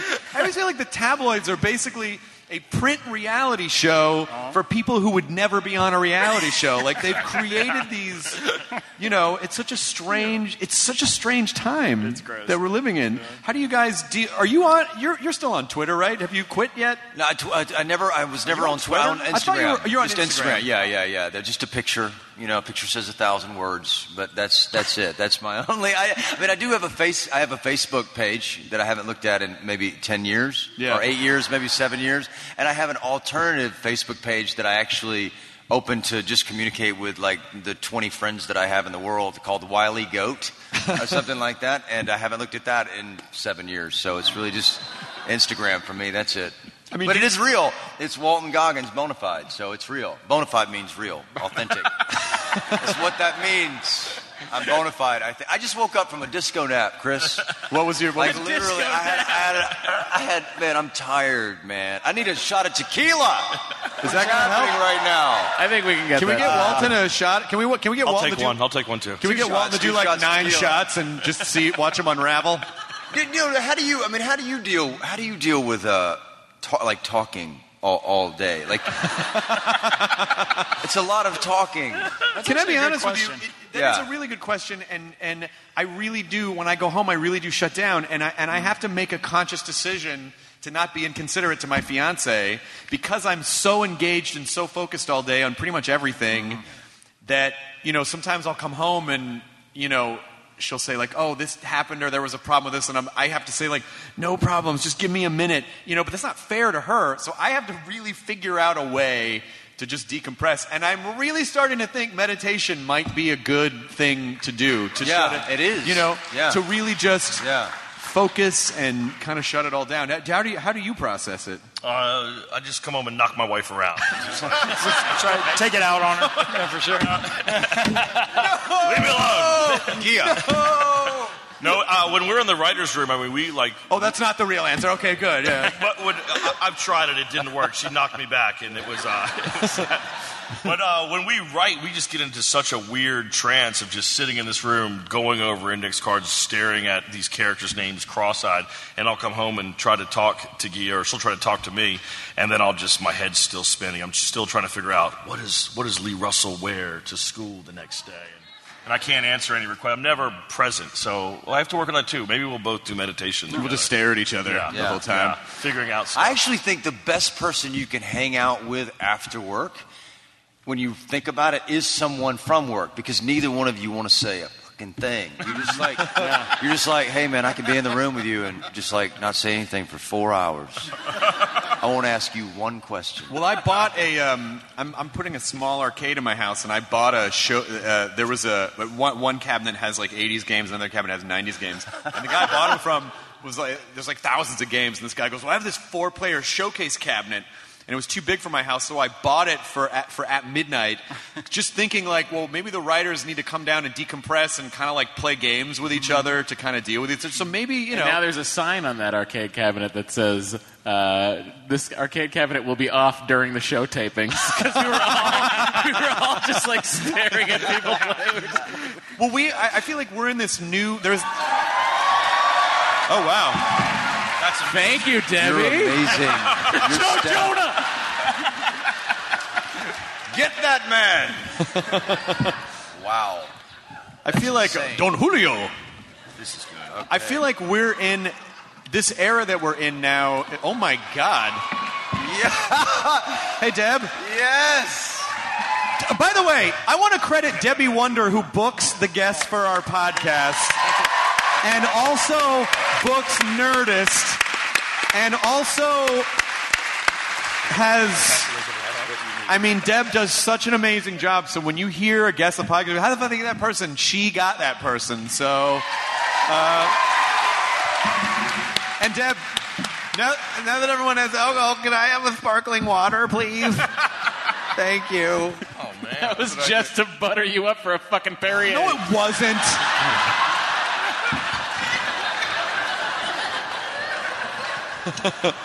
But I think it's... Hey, Chris, I know it's been 11 years, but do you want a shot of tequila? It's been 13. Tequila was one of the last things that I ever got drunk on. Tequila was one of the last things, and it just was... There we go. Oh, there it is. There it is. Thank you very much. Wow, that's awesome. Oh, yeah. Yeah! Clarity. Fuck, man. Oh, it's hard going down. I think that's... That was funny because it's water. It's water, yeah. People are listening, we're like, oh my God, did he just break 13 years of sobriety? On the pod? If I were going to do it, I should do it on the podcast. I'm sure Marin will. You know, it's funny. I was with Pardo, Barrett, Marin. I think we were shooting the All-Star Celebrity Bowling Show, and we were kind of joking with each other, like, if we started again, like right now, how long before our lives were worse than they were before? And everyone was like, oh, 3 weeks. Like everyone just like knew that it would take 3 weeks to get back to that place. But this is the era of the content creator, and I feel like there's a renaissance for people like you who create the stuff that you're in, and you're all responsible for almost every facet of it. Do you like that, or do you long for an era where it's like, I kind of want to just show up and just be an actor? I like those jobs too. Those are definitely nice. But with this, after Eastbound, HBO just wanted to know what we wanted to do next. Thank you. And the idea of just writing a complete story and not having to see how it's received and see if you need to drag the story out. The idea of just telling one story and having an ending when you start, it just seemed like it was something cool to try out. Yeah. I just add that it's also I've written by myself plenty of times, and but to write with a partner is there's something about that where I think I think if like we were all lone wolves, it might be like difficult to do this kind of thing by yourself. But the fact that there's a group of us, it makes it easier. Like there's a series of checks and balances to the quality. There's accountability. Yeah, exactly. Yeah. But also a sounding board too when you're with people that you trust. And the support system, they'll tell you like that's good because I don't know if something's good or not that I've written or whatever directed until one of my buddies is like, "Oh, that's cool. That one sucks." Have you two ever had a huge disagreement over like a joke that you loved and Danny didn't? We've had like arguments. Oh, but thank you, Katie. I mean, I guess we've had disagreements, but we've never like. I don't think we've never had like a personal fight or anything about that. All the guys we work with, we've all worked together since film school, and I think we're just. I don't think any of us are precious enough to ever really get pissed off. And then it's also like, oh, Jody doesn't want me to say that. Well, I'll just say it anyway. Watch that. But what's interesting about being around these guys, like when I showed up in Charleston, the very first time we kind of went down to do a wardrobe fitting or whatever, we all went out to dinner, and you're surrounded by 30 guys, and we all went out to dinner, all 30 of us, and then you realize that that's Danny, and that's Jody, and that's David Gordon Green, and then there's the editor, Jeff Siebenik, who edits the show. He went to college with him. This guy went to college. Like, literally, you're surrounded by this, like, group of people that all went through this experience together. And you get the feeling that if you say one cross word, they will fucking kill you. It's like you're surrounded by like a bunch of dudes who have been friends for a very long time, and then then they accept you into the group, and then you're. Did you feel like extra intimidated by that? Extremely intimidated. Look, there's not a gathering of 30 anybody where I wouldn't be intimidated. And they're a tight knit group, and they all went to film school, and they all do different things on the things that they collaborate on. And it's really funny, man, that they have this kind of history, because they all add their voice to it, and they're all respected, and they have this history, and it's unique to roll with that many people, guys. I mean, really. Did you think about finding the toughest one and hitting him over the head? Keep in mind these are we met at film school. Like these are not like take out the toughest film school guy. Yeah, we went to art school. Could tie their shoelaces together. Hey, don't fuck with this. That one can run a mile without stopping. Hit him. None of them can do that. None of them can do that. One of the fun things about watching you and what's happened on these last 15, 16 years is you're one of those guys that when I say who's on the podcast, I go, all these people on the band, and Walton, Goggins, I fucking love that guy. Like you make all these really interesting choices, to work on Justified, but then to do something like this. I mean, these are the kind of choices, though. These are the kind of choices that I think make for a well-rounded career that will last, because you don't just do one thing. So was it a conscious decision to work on a show like this, or how did the opportunity come up? It is tough. It's tough. It's tough because you anybody in this business who kind of starts out and has any longevity will tell you inevitably if you're Italian, you're going to play a mobster. I mean, that's just what it is, when you first kind of get into this town. Or if you're from the South, you're going to play a redneck. Or if you're going to do, whatever that is. Or if you're from the South, you're going to be replaced by a British person. Yeah, that's exactly right. Well, I know Sean Ryan. I'll never forget this. Sean Ryan, the creator of I couldn't believe this dude. He after the Shield, 7 years of working with this guy. I heard the first interview I heard with him after the Shield he literally said, "Well, I'm having to the next show that he cast. I'm having to look to England for my leading men because there just aren't any men in America anymore." And I said, "Who are you talking to, motherfucker?" Yeah. Wait a second. No, seriously. I mean, it was. Men have had a bad time. Because you come from, you come from this, and I think you graduate from a place of just being ferried around from room to room, and it's like, well, this is what you do, and this is what you do, to the point where actually people want to hear what you have to say, and I think when you get that power, that it's best to use it wisely, and to do something different every single time if you get a chance to. Yeah, but first of all, Bryan Cranston said the exact same thing, and he kind of has that thing too, where people are like, wow, and that's also part of that interesting thing. But how do you make, and this is for all of you guys, how do you make decisions? It's so easy to make ego-based decisions, and there are so many things that play to your ego that you could take a role because of some reason, like, oh, you should really do this because of this other dumb, like rather than I really just want to do this thing. But you know what? So then I'll say this. I'll say that's like living your life like based on a calculation, and it's like to live your life in that way, then you're just trying to get to this place that happens to be all the way out here. I've never lived my life that way. I really genuinely pick things based on the material, and regardless if it's a day of working on something or 6 months of working on something, it's irrelevant to me. And when you get the opportunity to work with these guys, I would have worked with them for a day, for one episode kind of coming in, because I'm a big fan, and I would have fucking killed it. You can bet that. For sure, I would have killed it. But the opportunity kind of came to work with them in a real way, in a real meaningful way.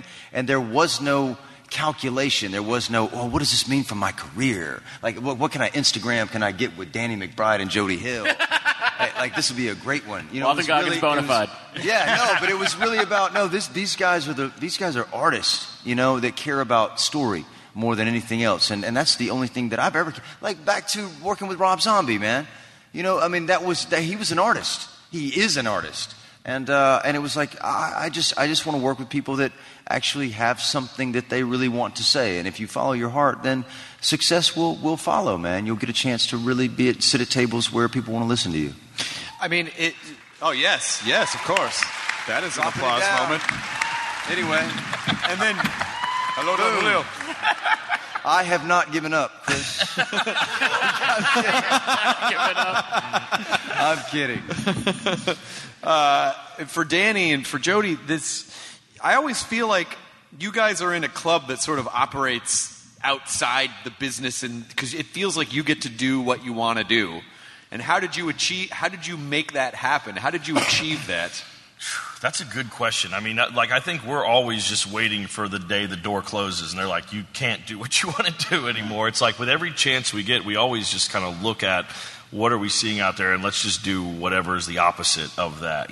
With the stories we tell, we like to start these stories from characters that you would not usually start the story with. With Vice Principals, Lee and Gamby, those are the villains of the story. The principal is the hero, and but that story's boring. You've seen it. It's called Lean on Me, and this is.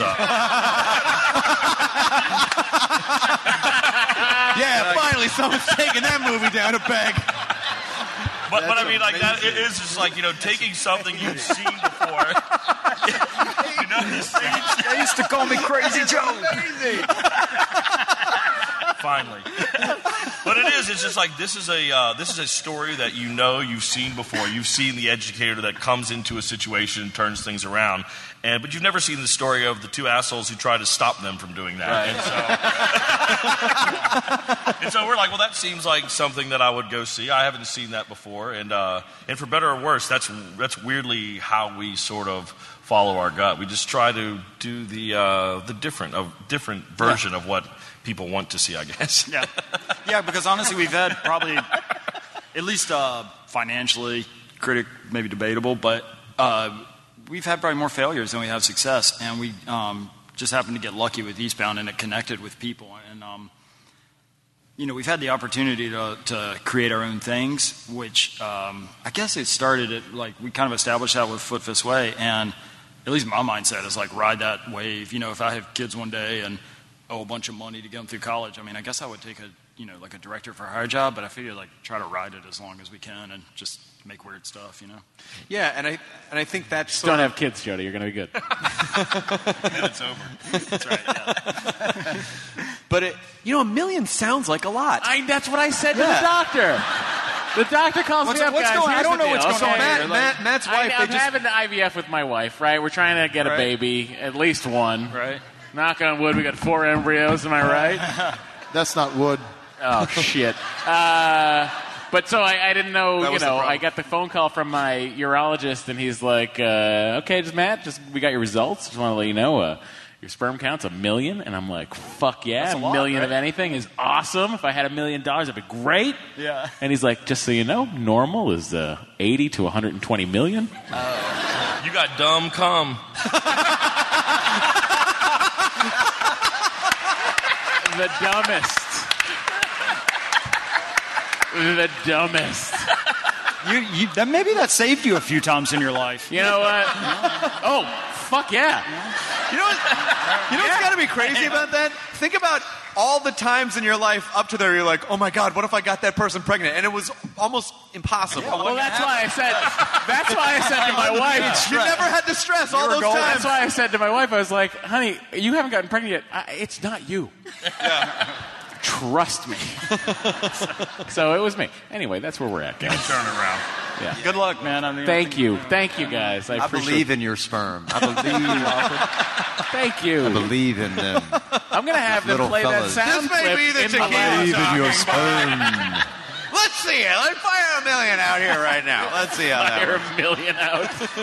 1, 2, 3. Fuck, I lost count. 1, 2, 3. Achoo. Oh, God damn it.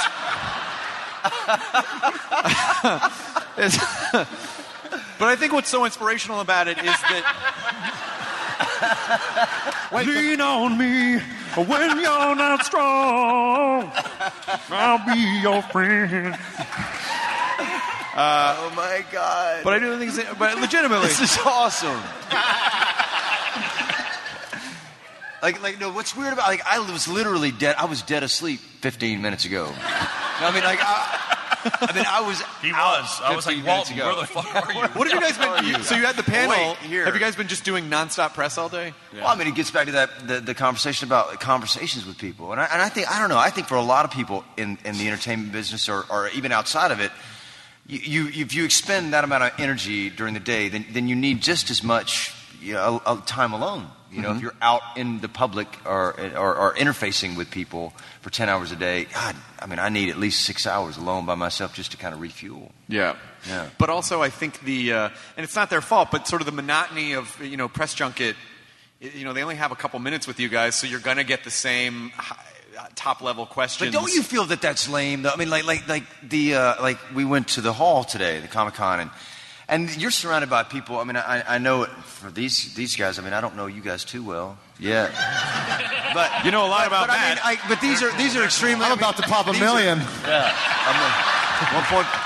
But these are extremely. I mean, we're pretty. I mean, I know we're pretty personal guys, and just to be in the hall and you just have to sign and kind of pass, sign and pass, sign and pass, and even that's hard because you just want to hang out and talk to people.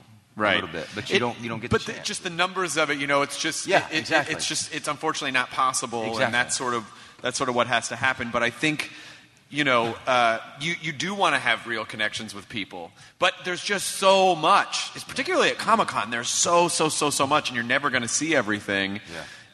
And I always feel like at Comic-Con I'm either missing something or late for something, and you'll never take all of it in. Have you gotten to walk around the floor at all? I just got here this morning. Yeah, and I leave tomorrow morning, so I haven't. But I mean, I've been here before, so I've gotten a chance to walk around. Yeah. Do you walk around at all, Danny? I have a 4-year-old and a 1-year-old at home, so this trip is really just I can sleep in till 9 without someone punching me in the nuts at 7.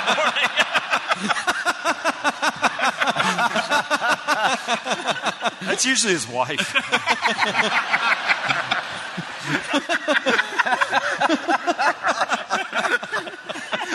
You tell everyone you knocked me around. How fucking funny is that? So how are you? You guys are done now. You're done. Everything's all. Is it all done now? This is it. Yeah. Right. We're done. Yeah. I mean, we're done. I mean, really, Danny? We're not done in life. Are we done? Are we done? You mean in terms of Comic-Con or in terms of vice principals? We wrote a complete story. It has an ending that it has a beginning, a middle, and end. It's all done, and so I think we are. I think there's something cooler about just coming up with another story. I mean, there's so much out there competing for people's attention. I just think it's boring to just retread the same shit over and over and over again. Yeah. I have a question. I have a question for you guys, and you have done it. And what's really interesting, Quentin does it, and he has this stable of people, and Paul Thomas Anderson. A lot of these filmmakers kind of have this stable. But you guys have this with Craig. And I would imagine with Will and with me, Michael Payne, you have with me, but I mean you have a stable of actors that you know that you have worked with several times that they kind of come back. That's pretty cool. How does that feel? Yeah, it feels great, Walton. You'll. You're this close to me. You were almost there. But do you like that? I mean, you like that. You like to be like. Swear to God, if you fucking ask me about it, he's out. Yeah. We, when we, like this show, for instance, we shot, it was almost, 7 months we shot. We wrote for a year, and we shot for 7 months, and the interview process for every job, whether it's an actor or a writer, it really comes down to, like, are they an asshole? Can we hang out with them for that long or not? Yeah. And so we love to just surround ourselves with people that we get along with and that are nice and treat people good, so that after all that time, you don't walk away, like, hating someone. And we've been very lucky that with Walton, with guys like Steve Little or Will Ferrell or Craig Robinson, all these guys are really good people and they're fun to work with. So we'd love the opportunity to do it again. P.S. Craig Robinson is fucking great on Mr. Robot right now. Yeah. I mean, do you want to do more dramatic stuff at some point? Like really? You know, I just finished Alien Covenant 2 weeks ago. Whoa! And like everyone I talk to is like, "Oh, are you making jokes and you get killed?" And I'm like, "No, there is no jokes in this movie at all." Right. But people do get killed right and left. It was weird to be on a movie like that. I've never been on a movie where people just get straight killed in the movie. You start the film with like 20 people going to dinner at night, and then each week it's like less and less and less. It's like, oh, they went home. They went home. They got killed. I think that our show starts out, funny, like more maybe traditional, And as this 2 seasons go on, I think that it's going to work it like towards drama and darkness and these kind of crazy things, and even more so than Eastbound, which I think had a lot of shades of this. I think this goes to places that it's going to be kind of hard to tell the difference between the drama and the comedy. And besides that, we just finished a movie it's funny, but it's much more of a drama than this one. That I think you'll see a full crazy range from Danny. It's gonna be great. Well, we don't really even categorize our stuff as just genres, straight comedy anyway. It's like we honestly weirdly write them as if they are dramas with dick jokes in them. That's it. They're essentially character pieces. Yeah, and so I think in a weird way it is like I don't know, to think that a comedy or a drama can't venture into some territory, that it has to be exclusive to each. It kind of feels limiting. So I think even in this, Walton does some of the most dramatic, strange stuff I've ever seen anyone do in this show, and I think it goes beyond anything that I've seen in a comedy before. And I can't wait for you guys to see it. It's very weird and disturbing. I saw the first. I just want to say I saw the first 2 episodes. Danny obviously is hilarious because we've all seen him be hilarious, but Walton genuinely surprised me with how fucking engagingly hilarious you are in this show. Yeah. It's just Walton is so. I just cannot wait for you guys to see the second episode, which is tomorrow. It's great. We actually have about 15 minutes, so I want to answer a couple of questions, fan questions. If you guys are game for it, there's a question in the front row. What is your name? Megan. What's your question? One, I'm really upset I left Hall H to come here because you told me all the stuff I missed, and that's sad. Well, I missed Marvel to come here. Well, you were going to find out sooner or later anyway, so you're welcome. In that room all day already. Okay. Well, I didn't spoil everything. This still sounds like it's on you. I'm sorry. Okay. I'm here to see you. You could have taken the pedicab with Chris. Yeah, that's right. But I came here early because, whatever. That's all right. You seem happy about it, though. Do you want to... do you have a question? Yeah, no, I do. Okay. What's your question? I just really love you, a lot. And Walton Goggins. And whoa, wait a second. Whoa, what's happening Jody, right now? Hold on. Side note, fuck you, Danny McBride. Hey. Fuck your face. I don't like how you started this off anyway. This Hall H shit. This is my boss. Every time my sister asks me when I bought something, I'll say, I got it when I was a prostitute. When you say that in... What was that movie? Oh, you're a fan. Oh, okay. Yes. Pineapple Express. That's what it's from. Anyway, you were on my 2 favorite shows just ever. Sons of Anarchy and Justified. Well, thank you. And I just want to know how great She it was. loves to be on FX. those 2 yeah, pretty much. I just want to know like how great it was to be on those 2 shows because they're so big. They're such like big, like cult followings. Boyd would say, "Hey, Venus. Hey, Boyd." Yeah. You know what? I love both of them. You know, equally. They both mean a great deal to me, and Venus just made me look at the world differently. You know, when you look at it from a woman's perspective, and you look at it from the marginalized among us, you know, and you kind of see how difficult, like, day to day is for them. It really kind of changed me. And Boyd Crowder is very close to me. I mean, I'm poor and I'm from the South, and my greatest goal in life was to wind up on the Chris Hardwick Nerdist podcast. Yeah, I mean, yeah. You know, but it was a glass ceiling that very few people break through. And then you're here. We're a dream factory. We're a dream factory here at the Nerdist Podcast. Also, Thor dies in the next. I'm kidding. Kidding. He doesn't die. He's a god. What are you talking about? You were going to find that stuff out on the internet anyway. You just got an abridged version of it here. How great. Oh, you're trying to get a selfie? A picture? Okay. What's happening? All right. Sorry, I licked your head. Moose. What is your question? So I love the first episode. Walton, you do a great Southern accent, and Danny, I guess you don't. What's the process of doing that, Walton? Good actor. Walton, answer Walton is from the South. He's a Southern boy. And Danny, I guess you don't do accents. I don't know where it takes place. That's fine. My question is, you're real perceptive, bro. I mean, it goes with the humor. It's great. It's awesome. But my question is, can we get a shot of tequila? No, we can't give you tequila. I came down here for that. No, my real question is, how amazing was it to work with Bill Murray, and was he one of your idols growing up? He is. He's an incredible idol. And luckily, I was able to work with him in 2 very much loved films, Aloha and Rock the Casbah, which everyone loved. And but I met him there. Casbah? He's amazing. He's incredible. We were lucky to have him. Bye, Chris. What? No, He I left. just... Let's give it up for Chris pulling focus Hardwick, everybody. Sorry. You were talking about Bill Murray. I'm sorry. I was just harassing some kids. You had a question. All right, Walton, first off, I know you're from Alabama. Is it Roll Tide or Go Dogs? Well, I mean, whoa. Oh, shit, answer very carefully. There are 2 snipers in the roof. Oh, shit. You're getting shot, but it's just which direction.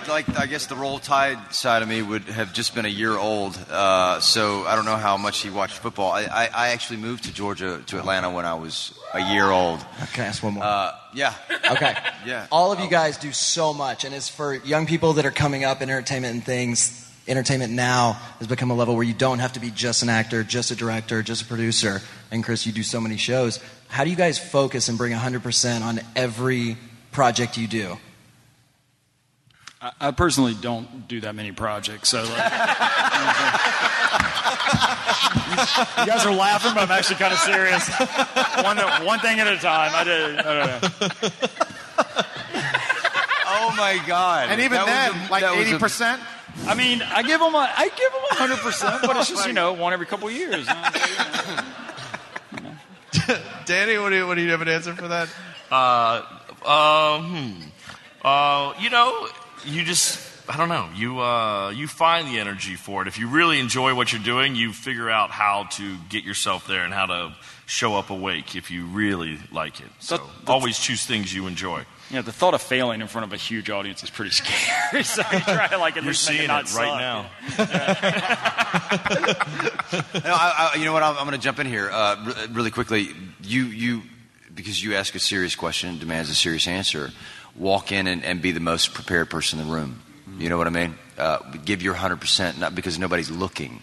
You give 100% because no one isn't looking. And you walk in, and that preparation will meet with success on whatever level it does.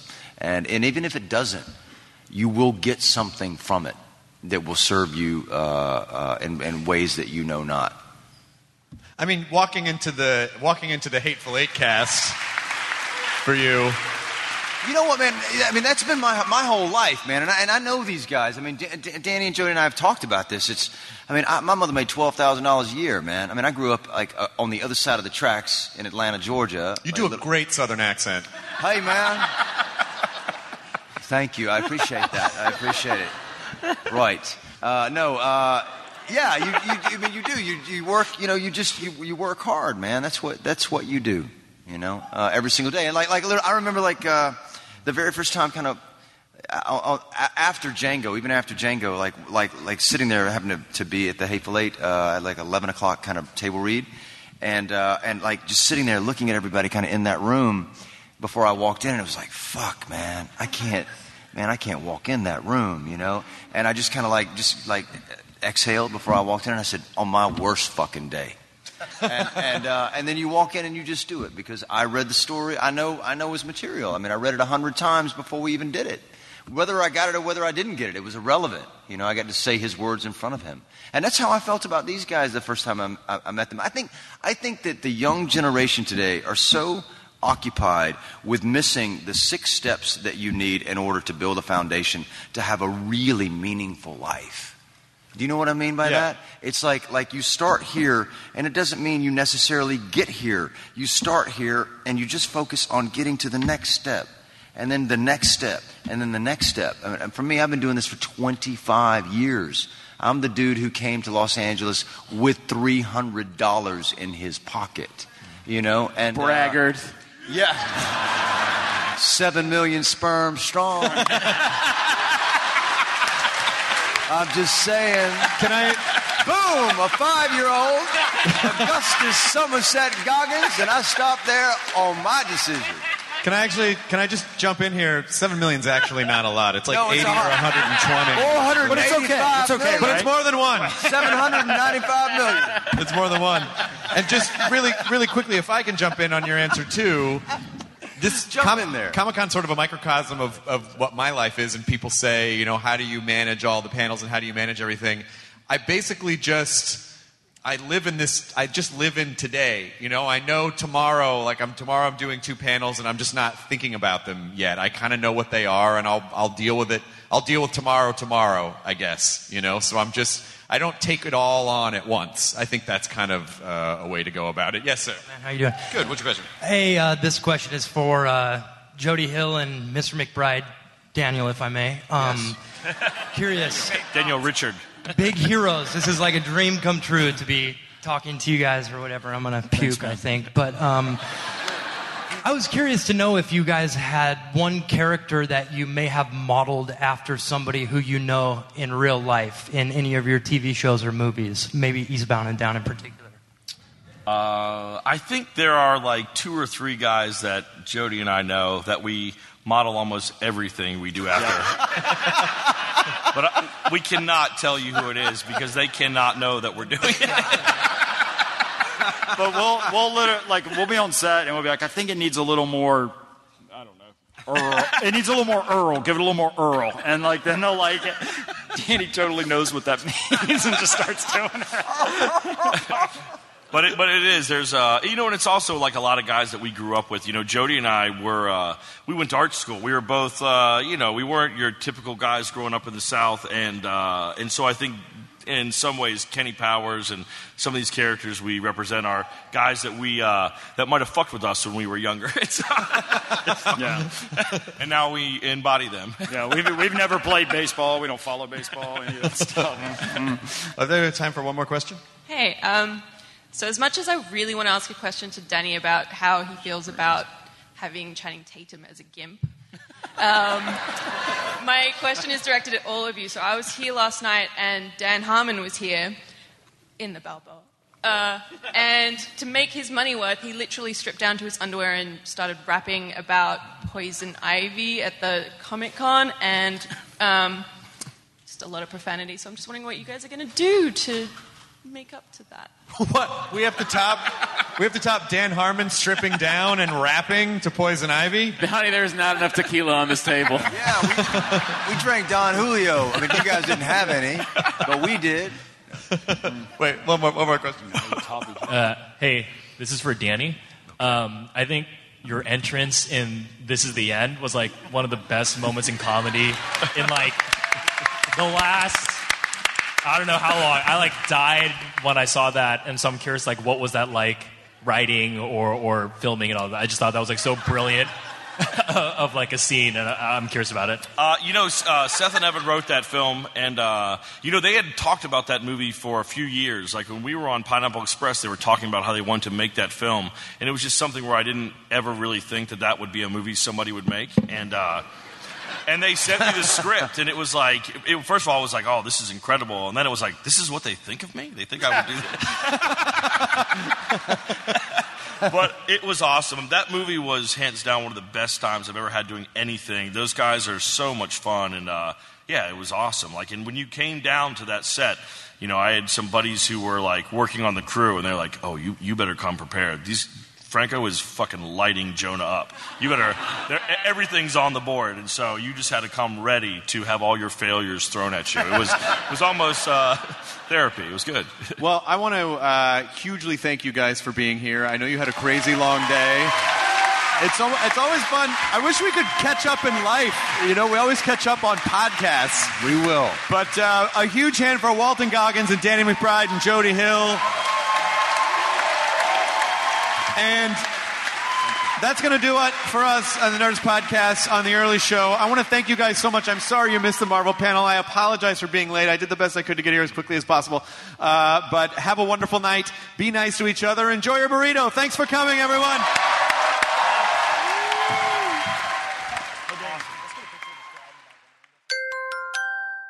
Now leaving Nerdist.com.